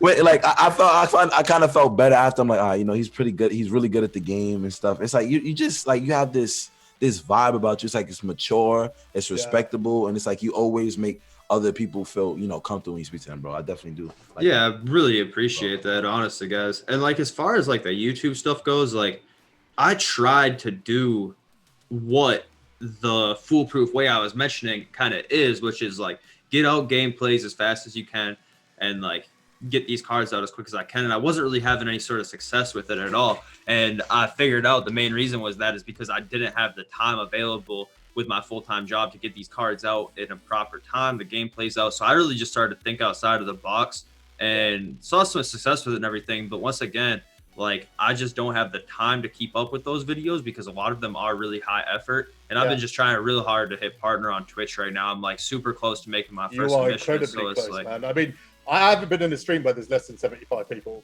Yeah, so I'm really close to hitting it right now. So it's like that's kind of taking priority to YouTube.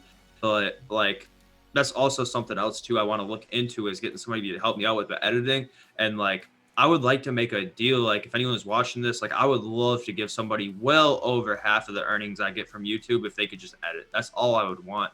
I haven't asked anybody directly or anything like that because I just recently got monetized, but I would actually be very, very okay with somebody taking over half of the earnings if they were to edit for me, because with me streaming on Twitch, realistically, a typical day is I wake up, I work 8 to 5, I get off at 5, I start my stream normally around 5:15, 5:30 at the latest, and then I stream until 8:30. At 8:30, I call my family, check up with them. By then, it's pretty much bedtime, or at least time that I need to get away from my screen at the very minimum. I work on a computer as well, so I'm pushing 12, 13 hours of screen time for the day. I just can't sit there and edit. Like I can't. I remember you said on stream the other day, you were literally like, I have to go outside. You literally got to the point with stream and you were like, I've just got to go outside.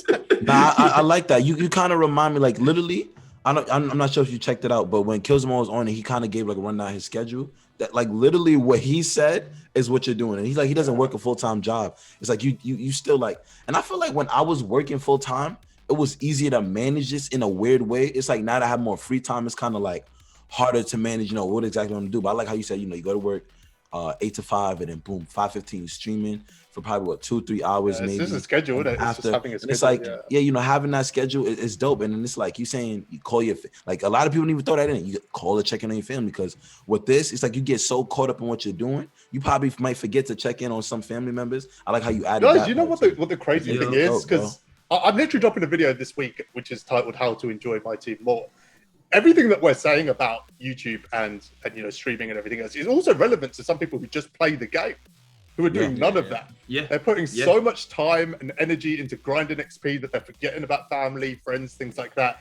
Like when you have to do that plus YouTube, like I said, plus businesses, and I've got a wife and all of these different things, like the game just can become all consuming. So yeah, I'm literally going to drop a video and saying how to find that balance, because I'm still a happy Jazz. Like, might sound weird, like it might sound like a bit dumb, but just like if your real life is good, your gaming's gonna be good. You're gonna enjoy the game so much more. If everything outside of you is just feeling good. 2K's hoeing you. You know what I mean? Why is his whites going in? Why is my whites missing? I can't play this game. I literally tried to. Y'all seen me last season. I literally tried to do everything but play this game.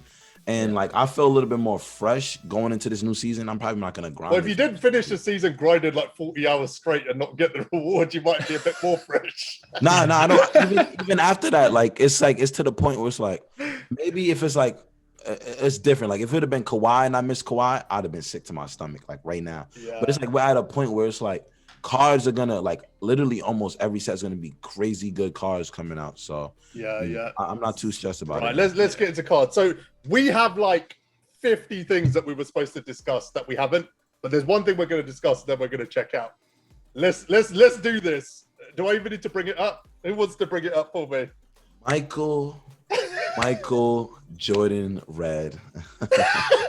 Guys, I'm going to give you the background. So they're going to hate the fact that I'm pointing this out. But Josh and Jaquel literally had an IRL fight in my DMs yesterday about this card. Literally like 2 hours, my phone did not stop beeping. These guys went off about this card. I've never seen two people be so emotional about anything in 2K, considering the game is not great and the fact that it's gambling and all of these things. It was Michael Red. It was Michael Red that broke them. You know what annoys me the most about that whole thing now after all of it is that he's now gone and said, I'm probably not even going to grind unlimited. No, it's not even for the card. It's not even for the card. It's because like my team is horrible. If I get on there, I was sweating. Like I tried to finish my Cedric Maxwell series. I couldn't even finish that. I'm like, man, forget unlimited. Like I'm just over the game mode in general. I'm not gonna sit there and sweat if I'm struggling to win. If the card was Kobe Bryant, would you grind for that unlimited? Oh no, I'm not. I could not win Kobe. Seven. No. You don't understand I literally hit a wall every time. Like, what is Mikhail doing with D-Rob and Kareem? My team is so bad. I'm not grinding it. I'm not putting myself. I'm grinding for a hype card as long as it's hype. If that was the case, I'd have been listen, Jaquel, I'll give you my account. Work your magic, bro. That's it. That's what I'd have been like. Listen, man. Red is just not like, to me, that is such like a low blow. Like I just feel like it's a little like, I'm not gonna lie, like Michael Red, I'm not excited about him at all. I'm more so excited about the season in general. But like, yeah, like for that card, I'm not to say like he's a bad card, but it's like even with J.R. Smith. Michael Red is very, very next gen made. Michael Red is very, very next gen made. He's a little bit undersized, like he's 6'6", which is okay. But where he makes up for that is he has a bunch of hot badges, which is cool on both gens. But on next gen, Ray Allen base is the quickest, most consistent jump shot. He's got quick dribble style, which matters a bunch because you need that to quick stop on next gen. And he's got pro too. So like on next gen, the dude's going to be a certified demon. Better than T-Mac, obviously not. Better than Kawhi, in my opinion, yes, especially on the offensive end because of the quick dribble style. So like, it's cool and all, but most of these unlimited cards really are never all that crazy. Most of them will maybe make your lineup for a few weeks to a month tops.